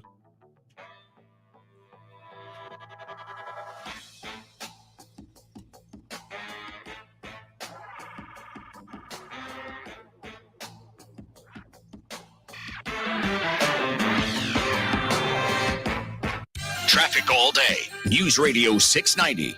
Watch for a crash with injuries. Gateway North at the Fred Wilson on-ramp. It's slowing traffic. 54 Gateway northbound in McCombs. That earlier crash is now off to the right. Border Highway westbound at the Midway on-ramp. There's a crash that's off on the right shoulder. A stalled vehicle westbound Trans Mountain near the Summit Pass at Tom Mays Access Road. It's blocking the left lane. And Pebble Hills at Zaragoza, an injury accident there. Kerry Edwards, El Paso traffic. This report is sponsored by Dell Technologies. Dell Technologies semi-annual sale has arrived, and it's time to save big on PCs with Windows 11 Pro. Plus, get great deals on top accessories, including docks, monitors, and more. Dell Technologies recommends Windows 11 Pro for business. Call a Dell Technologies advisor at 877-ASK-DELL. Imagine for a moment that this ad was bought autonomously.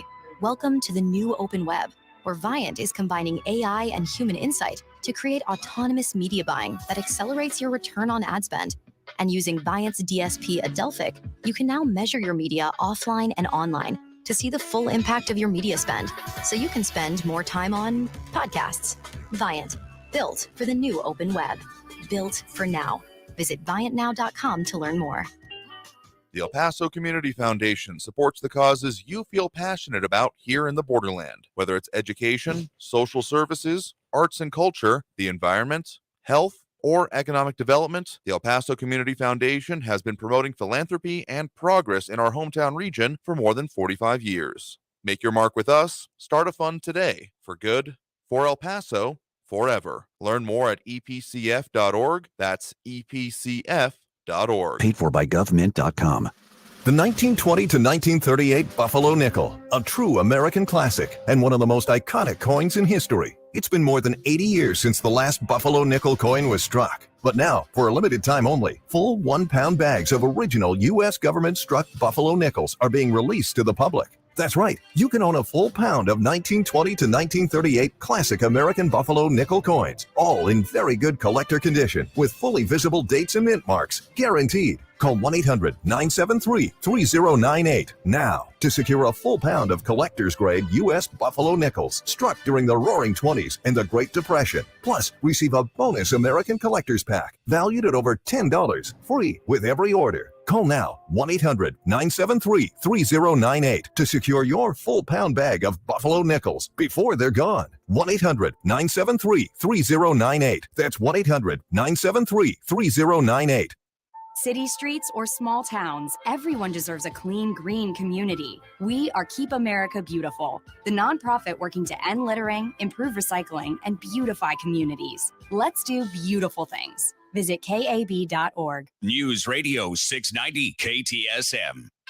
Live from the KTSM AM 690 studios, it's Talk El Paso with Andrew J. Polk. To be a part of the show, call 915-544-KTSM or follow on Facebook at facebook.com/Talk El Paso. Now here's your host, Andrew J. Polk.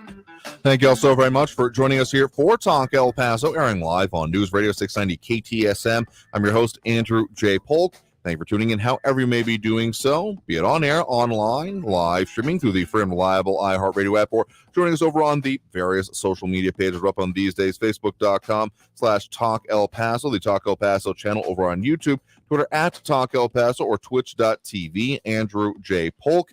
A lot of comments coming in there, and of course, those making those comments, Stephen Christopher, Austin Redfern, James Radcliffe, Kathy Kodry, RJ, Flaco Jimenez, there's so many more there. Fast and Furious with it today here. We also did post up that link to the Vimeo story, or Vimeo video, rather way to put it, for what I was on yesterday with Beyond the Beltway. We'll post it up in a separate post after the program here, but a simple way to put it, those dropping those likes and reacts. Robert Haynes, Eric Von Holstein Rathlev, Flaco Jimenez, Ion Graham, Robbie Flores, Monica Cervantes, Ida Beza Gardner, Raquel Allard, and Marlon Espinosa. We do appreciate it, and our continued mission to have a live local talk radio here in the borderland.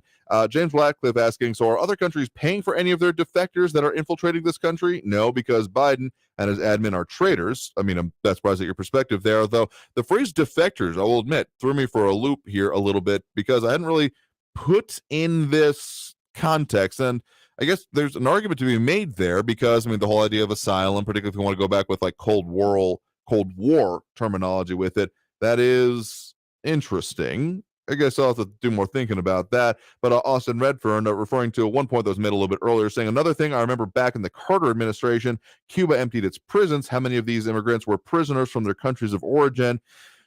I've heard some talk about that, particularly when we're talking about Venezuela and the influx we're seeing there. I've had one other thought, actually, that I've been wondering how much is being impacted here, because it was literally just about a year ago, late September last year, that we saw the Haitian population that was showing up across from Del Rio, and that whole alleged horsewhipping thing. The images you may remember from that there.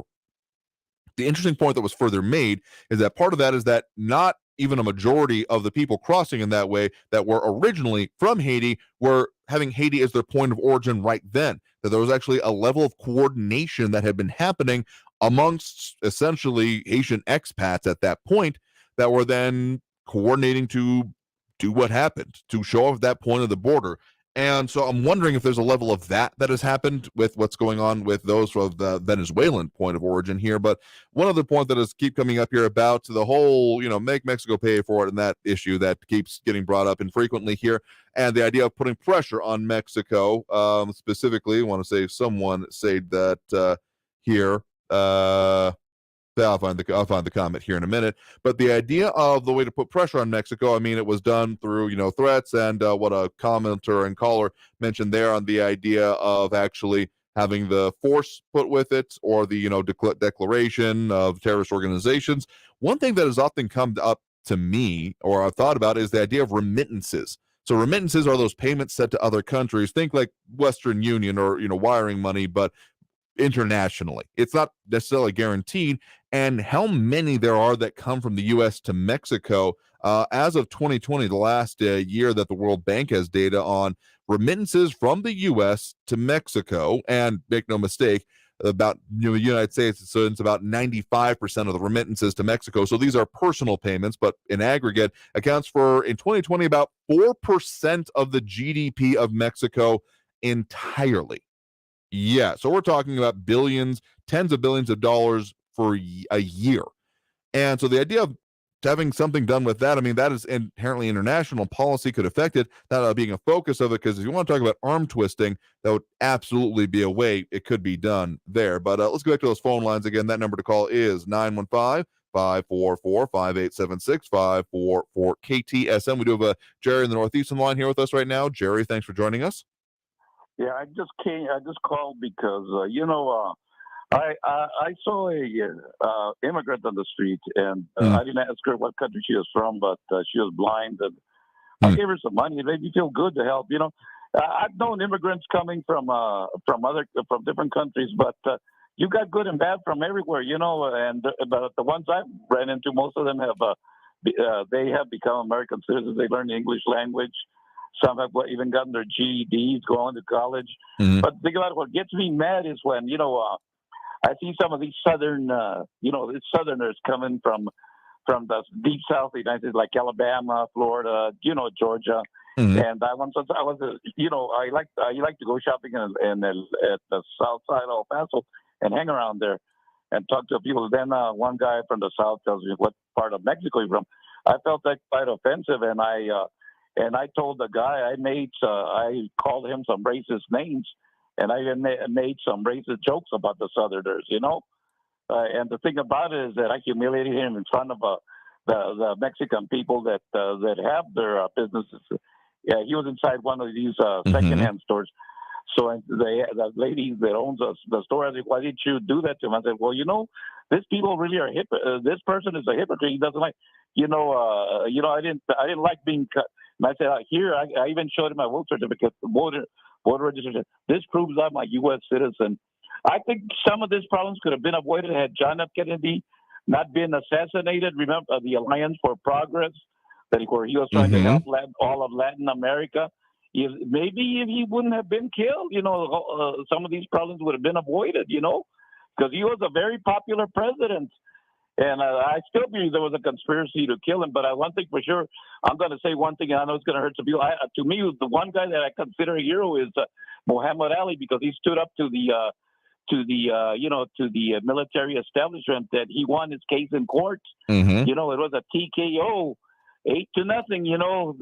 They took away his championship, but he went and fought it out there in Africa, and he won it again. You know, to me, I consider him a hero. All I have to say is I don't like this when they come and tell me how I feel. I'm a U.S. citizen. You know, my dad was in the military. He even retired as an officer in the Air Force Reserve, a lieutenant colonel. But me, I don't like the military. I hate the military. That's all I can say. Have a great day. Yeah, sure thing. Thanks for the point in the call there. Interesting points to be made here. I got to say, in general, as much as you might not like what someone else is saying, and if they're saying racist or otherwise things, the way I go about it, and I find works better, is that the answer to racism is not more racism, as many as easily as the jokes may call, as what RJ is pointing up over there. I wouldn't necessarily call that a racist statement you're making there, RJ, but if you're saying admittedly it was racist back to him here, gotta wonder about that point and how well that's gonna work out for you here, because generally treating people as people, and then the issues that come from them, taking those into stock as well, because sure, I'm probably going to treat someone differently that is, in a nun's habit or in a convict uniform, but I still have a base level respect for either of them, and then based on their actions and what they've done, take further action upon my own. But and also the idea of hitting the military, I bet you still enjoy the freedom that has been provided by as part of it and their continued efforts. So I mean, live your life as you see fit, but interesting points to be made there. I think we're going to go ahead and take that next break right now, recollect my thoughts here for a bit, because that one threw me for a little bit of a loop with just so many different points in it. We'll come back from this break, talk more about the issues that are affecting us here in the borderland and what we can hopefully come up about them. So stay tuned. More Talk El Paso after this break here on News Radio 690 KTSM. Again, that number to call, 915-544-5876, 544-KTSM. Back after this break. Stay tuned.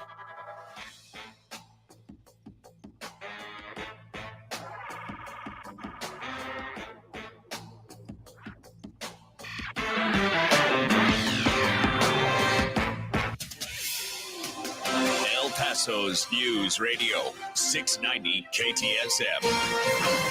Hello, I'm Erica Castillo with this KFOX 14 News Update. The city of El Paso removed migrants who were sleeping next to the Greyhound bus station in downtown El Paso on Sunday at about 3 a.m, according to migrants who were there. Some of the migrants tell KFOX 14 News there were several police cars, officers with flashing lights on patrol cars, and police on bicycles telling them to leave the makeshift tent city. The spokeswoman for the city, Laura Cruz Acosta, said the city's roving team moved the people from the area. She said they advise the people that state law does not allow camping on city streets, and it isn't a safe environment to be sleeping on the streets. Today, KFOX 14 News has learned that 400 migrants are now staying in hotels in El Paso. The rooms are supposed to be being paid for by FEMA. Meantime, the county has now approved allocating almost $7 million to build a migrant service center in El Paso. A contractor called Previdencia from the Washington, D.C. area has been awarded the contract. I'm Erica Castillo with this KFOX 14 News Update.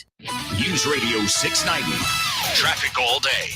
Police are responding to a crash with injuries at the Fred Wilson on-ramp to Gateway North. On Border Highway westbound at Yarborough exit, the left lane is blocked by road debris. Stay to the right. On the 54 Patriot northbound at McCombs, an accident from earlier is moved to the shoulder. Police and medical still on the scene. George Dieter southbound at Esther Lama Drive. Injury accident there. And a crash downtown blocking the left lane, Wyoming at Santa Fe. Carrie Edwards, El Paso traffic.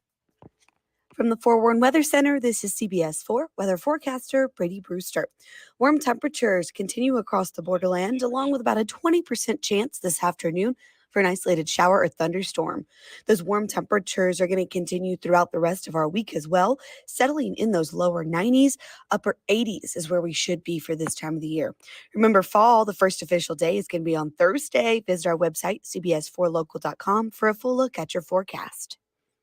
This report is sponsored by Wendy's $5 Biggie Bag. Wendy's Biggie Bag is still just $5. Get a double stack junior bacon cheeseburger or crispy chicken BLT plus 4-piece nugs, small fries, and a small drink. Grab your bag at Wendy's today. Includes choice of double stack JBC or crispy chicken BLT with 4-piece nugs, small drink, and fries. U.S. price and participation may vary. Prices may be higher in Alaska and Hawaii. Hey, Mario Courtney Lopez here. We know how important it is to be confident in all of life's close-up moments. And bad breath can rob you of your confidence. Yeah, it can. Whenever I'm rubbing elbows with celebrities or friends or just chilling at home, home, I got to make sure I have the confidence that comes with Smart Mouth mouthwash. Smart Mouth is clinically proven to eliminate and prevent bad breath for 24 hours with just 2 rinses a day. Get to your favorite retailer right now for that kind of better together confidence. Find Smart Mouth at your favorite retailer or at smartmouth.com/radio. Pepe's New Mexican Restaurant and Cantina serves the old Griggs Mexican food recipes in a new location at 6761 Donovan Drive. Enjoy great New Mexican food with cold beer and the one and only margarita from the cantina. The managers and cooks from the original Griggs restaurant serve tacos, combination plates, and sopapillas. Get the best Mexican food in the valley at Pepe's New Mexican Restaurant and Cantina, 6761 Donovan, near Loop 375. Call 877-2152. Talk El Paso, bringing you the biggest stories from the borderland and beyond, 4 to 6 p.m. every weekday, brought to you in part by Sergio Lewis Body Shop. Call the pros at 915-593-0191. That's Talk El Paso, Monday through Friday at 4, right here on News Radio 690 KTSM. Don't miss the energy savings event at Lowe's. Save energy and save money on select major appliances, including Whirlpool. Selection varies by location. Exclusions apply. Visit Lowe's.com for details. Valid through 9/28. This report is sponsored by Lowe's. News Radio 690 KTSM El Paso. Live from the KTSM AM 690 studios, it's Talk El Paso with Andrew J. Polk. To be a part of the show, call 915-544-KTSM or follow on Facebook at facebook.com/Talk El Paso. Now here's your host, Andrew J. Polk.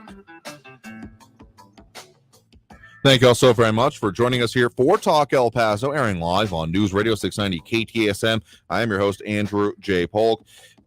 We intended to get to here anyway, but focusing primarily on the immigration issues of the area. But we're taking those calls. Of course, that number to call is 915-544-5876, 915-544-KTSM if you want to squeeze on the line there. Otherwise, we definitely got callers up there. Full up at the moment, but do the best we can throughout the rest of the program here. A lot of comments coming in. See those over on the social media pages. Again, Facebook, YouTube, Twitter, and Twitch, either under Talk El Paso or Andrew J. Polk. So let's just get right back into those and get what we can before the end of the show here. We are joined right now by Barbara on the west side. Barbara, thanks for joining us.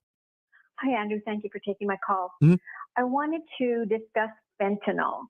There's a great 4-part series in the Washington Post on fentanyl. And the very first article starts with this, and I'm going to quote because it's important. The fentanyl failure. Despite mounting deaths and warnings, the Obama administration did not take extraordinary measures to confront an extraordinary crisis, expert says. Under Obama, fentanyl exploded. 11 experts wrote a letter to the Obama administration asking him to declare fentanyl a national health emergency. Well, the Obama administration did nothing.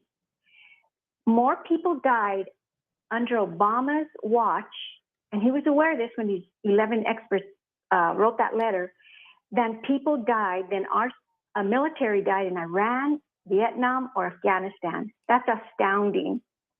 And the second article refers to a Holder memo, Eric Holder. And I believe that explains why the Obama administration made little or no progress on fentanyl.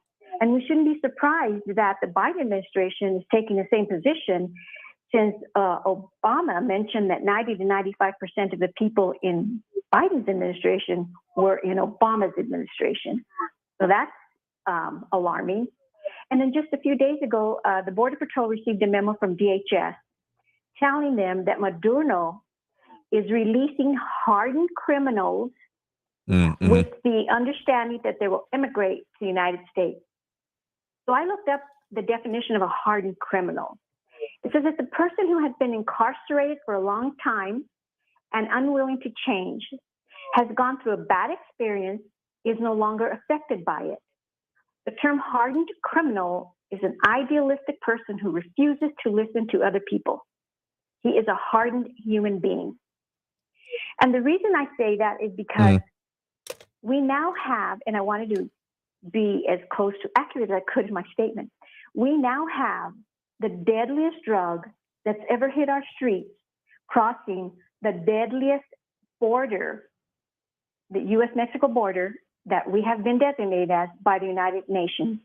Now we have the deadliest hardened criminals also crossing the deadliest border that the UN has designated, which is the U.S.-Mexico border.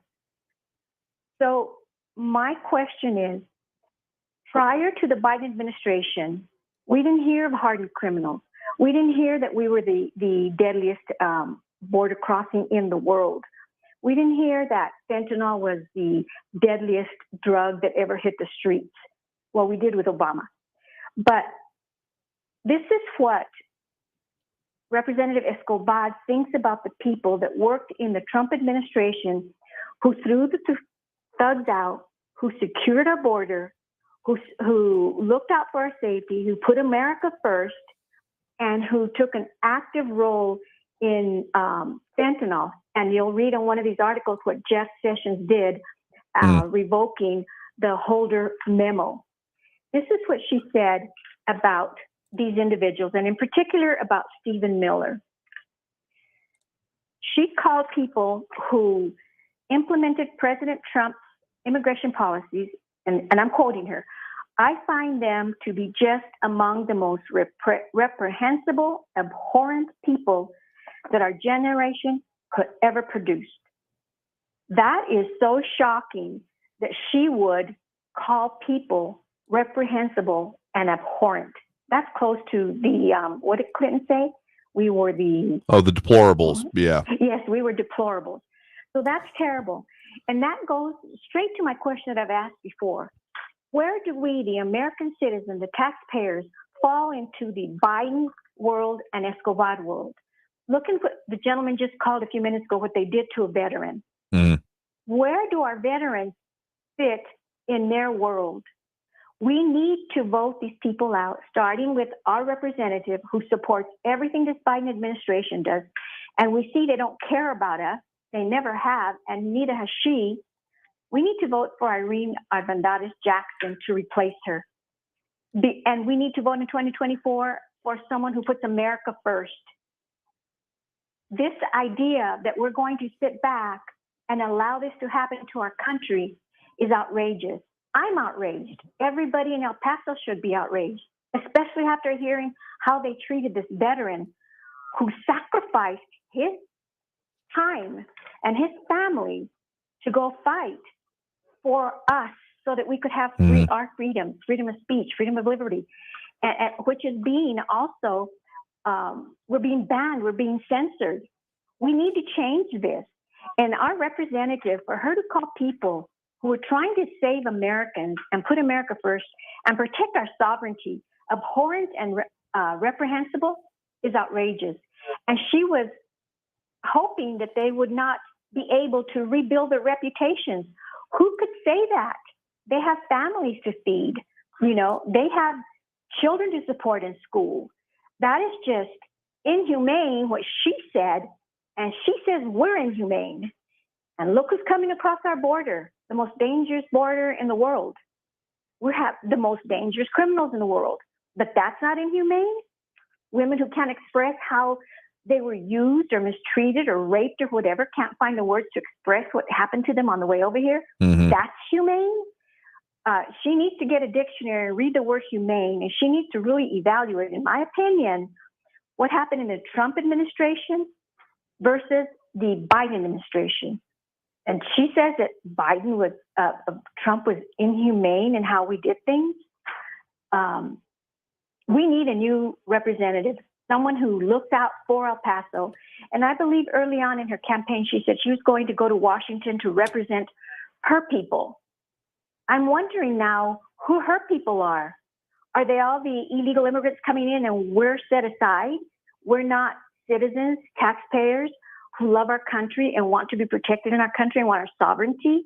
Is that, who are her people? I would like that definition. I believe that what she said either her people or my people. I would like to know who they are. That's a good question for her. And along with the other gentleman's question, she needs to come in and explain herself. She could come in and explain who her people are or my people are and explain why she would call millions of Americans reprehensible and abhorrent. Thank you, Andrew. Sure thing. Thank you for the point in the call. Do appreciate it. I mean, there's a lot to get into here. And again, I know I keep kind of teasing at it, but it is significant and sincere. We are going to be getting into election coverage here. We got some announcements coming up on that. So make no mistake, we'll be talking with, well, basically all that we can squeeze in. And you can bet that congressional representation on both sides of the state line here are definitely going to be a focus. Pretty much all those in our coverage area here. So let's squeeze on some more calls we can here before the end of the hour. Here we do have Andrew on the west side here with us right now. Andrew, thanks for joining us. Yes, thank you very much. This situation on the border, it is what I call inhumane. I think that calling it anything else or anything lighter, I mean, I think that's the minor way you could put it. It's still pretty generous, honestly. Yes, sir. This situation was created by Biden, and Raul can deny it, but he invited these people in. And remember, Samaniego said, we can handle it. Now we're scrambling, and somehow they find $7 million for a migrant processing center. Mm-hmm. Yes, sir. Well, another point I wanted to make, rest assured that if the Democrats retain control of the House and Senate, here's what's going to happen. Okay, they're going to pass an Immigration Reform Act that are going to give these people a pathway to citizenship instantaneously. Forget about the residency requirement. Mm-hmm. Mark my words. Mark my words. Okay, I know that there's some precedent for that. I mean, the last time you can really point to that would essentially be during the Reagan administration. But given how unpalatable that idea is for so many, I'm even wondering if that would be pushed for there. At the very least, it would take more than just retaining control. I mean, given the whole Senate situation has been going on for these last couple of years, this whole term of office so far, and how precarious that has been, I would say that it would have to be more than just retaining control of one or both houses, but an expansion of it. And I don't necessarily see that potentially happening. Maybe keeping a slim majority possible here. I mean, we got a lot of potential. I mean, it feels like we've had several September surprises. Who the heck knows what October is going to bring? But the idea of that being enough is, I don't know. I wouldn't put money on it as much as, again, betting on politics just really sends me for a loop, the idea of it. Hello? Andrew, you there with us? Yes, sir. Okay, yeah. So again, I wouldn't doubt that someone would put that forth as a sincere policy idea, but actually coming into reality, I have some doubts. Well, let's see what happens. As for Irina Armendariz Jackson, I sincerely hope she wins the seat, but I can tell you this much. The way people vote in El Paso, if the devil himself was a Democrat, these people would vote for him. That's all I got to say. All right, well, fair enough. Well, thank you for the point in the call. Do appreciate it. All right, I think we lost him there right at the end here. But in any case, we think we have time for one more quick call before we hit that last break of the hour. We do have Marco over on Central with us right now. Marco, thanks for joining us. Yeah, and Andrew. Doing all right there. What's on your mind?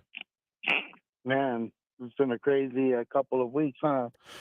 Very busy indeed, yes. Well, here, let's hit the news, because that's what I like to do when I speak with you. Mm-hmm. Let's hit the news that has happened, okay? So Biden came out and said that pretty much the pandemic's over. You know why he did that, correct? Yeah, he did that Go ahead. because the vaccine has collapsed. Literally, nobody is taking it because of the cases of myocarditis and everything. You know what's so funny? If I want to go back and find the things that I said during the pandemic, because I was quoting people like Dr. Malone, Dr. Peter McCullough, and I was warning people in the middle of the pandemic, before they even knew myocarditis was being caused by the vaccine, I was saying that. And people literally said, you're crazy. Now it's almost admitted. They had a commercial for kids saying, oh, you feel your stomach ache, it could be myocarditis. Myocarditis is a permanent thing. You know, once you have it, it doesn't go away. You have heart problems for the rest of your life. People are disgusting. And so that's one of the aspects of just the news. The vaccine has collapsed. Nobody's taking it. This is why they declared it over. They're all going to jump ship and they're going to start pointing fingers at each other. You have the replacement migration. What is replacement migration? Well, in 2005, the UN, and see, again, I don't want to sound like the gentleman that called earlier that had the tinfoil hat on. And I know he means well. I get it with the whole JFK thing. But it's because there's things that are really going on, and these are actual things these are actual like policies written by the World Economic Forum. These are policies written by the UN. And so replacement migration, that's what's happening now. Why are people so shocked? 2, 3, 4,000. You ain't seen nothing yet. Even in the United States, Abbott is replacing. He's like, oh, you guys want replacement migration? Cool. We're going to send them up to you guys. And what do the blue states do? They flip out because like I've always said, Democrats are posers. They talk a good game, but when it's in their doorstep, oh Lord, you watch the kind of whiny people that they are, because they're intolerant human beings. They're racist, the bulk of them. And then let's talk about that. Now let's talk about your electricity, fuel. Come November, Russia's going to cut. That's it. Europe's going to be out. They're passing these green initiatives again.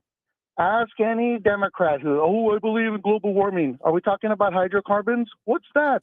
You're an idiot. Don't talk about global warming because you don't even know anything about global climate change. You don't even know. You're not even in the arena because you don't know what you're talking about. All you do is follow along what other people's directives are, and you're willing to follow them off the cliff. There's not going to be any electricity in Europe. Those people are going to suffer. That's going to come to America. You're going to have food scarcities. And then yesterday, if you don't believe me, look at what happened to the stock market the other day. 1,200 points in the red. You know what's, and now they're going to raise interest rates 1 point. You think there's going to be new houses built? You think people are going to sell their homes? Hell no, they're not going to do it. They're going to sit on their homes, and you're going to see the collapse of the home sector. That's going to collapse. Look at the cars. Cars is oh my God, cars. Just in the last 3 months, if you had a car that was 27,000 used, now it's 19,000. You just dropped over a third of your value. They're saying there's going to be collapse in vehicles like you've never seen.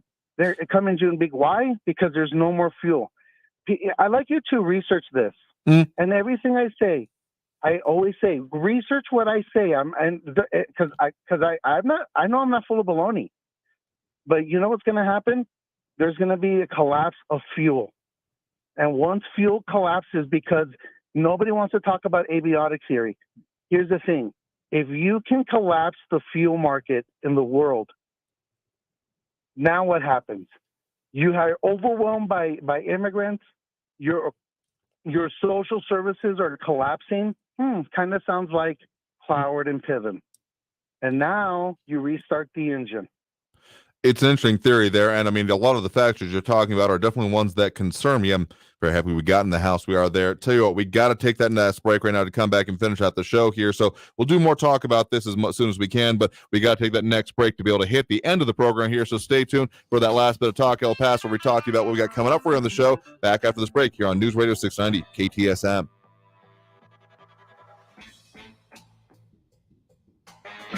Traffic all day. News Radio 690. A crash is blocking the right lane. Joe Battle northbound at Pebble Hills. Expect delays. Injury accident, Border Highway westbound at the Midway on-ramp. That's off to the right shoulder. Left lane is blocked by road debris on Border Highway westbound at Yarborough. Road debris is blocking the left lane on I-10 westbound at Reynolds, and a bad crash downtown Wyoming at Santa Fe. Kerry Edwards, El Paso traffic. This report is sponsored by Staples Stores. Recycle your old technology free during Staples Free Tech Take Back. Items like old modems, mice, and mobile phones, or cables, calculators, and camcorders. Staples Rewards members get $5 back in rewards. Exclusions apply. Limit 1 reward per month. Visit staples.com/recycling. Recycle at Staples. The United States had its biggest spike in murders ever recorded last year. That's according to a new report out from the FBI. Across America, crime has exploded. Police officers killed in the line of duty, 28 in Texas alone.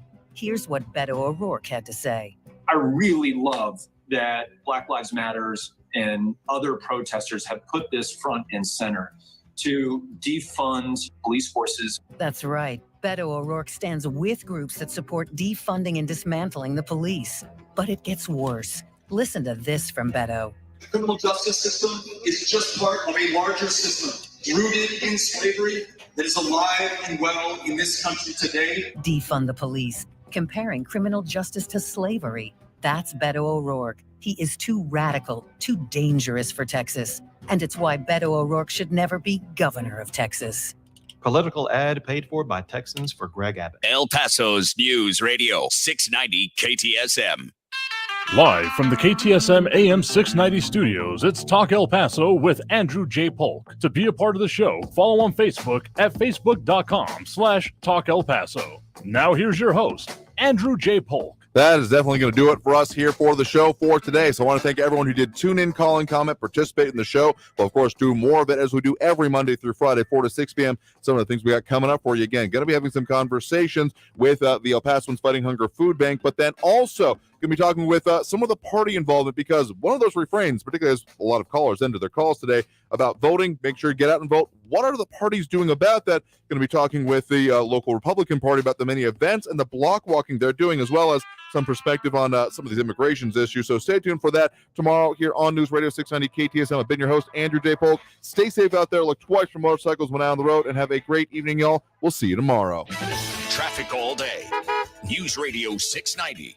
A crash is blocking the right lane. Joe Battle northbound at Pebble Hills. Expect delays. Injury accident, Border Highway westbound at the Midway on-ramp. That's off to the right shoulder. Left lane is blocked by road debris on Border Highway westbound at Yarborough. Road debris is blocking the left lane on I-10 westbound at Reynolds. News and a on bad the crash hour downtown and a half. Wyoming at Traffic Santa and Fe. weather Kerry all Edwards, day. El Paso News traffic. Radio 690. It's KTSM AM El Paso, an iHeart radio station. NBC News Radio, I'm Brian Shook. One of the biggest investment banks says the nation's GDP growth won't be as high as expected next year. Goldman Sachs has cut its growth forecast to just 1.1% in 2023. It was previously 1.5%. The downgrade comes ahead of another expected interest rate hike by the Federal Reserve this week. Queen Elizabeth is at her final resting place. She was buried in Windsor after more than a week of mourning across the United Kingdom and the world. New developments are surfacing in the sentencing trial for confessed Parkland, Florida school shooter Nicholas Cruz.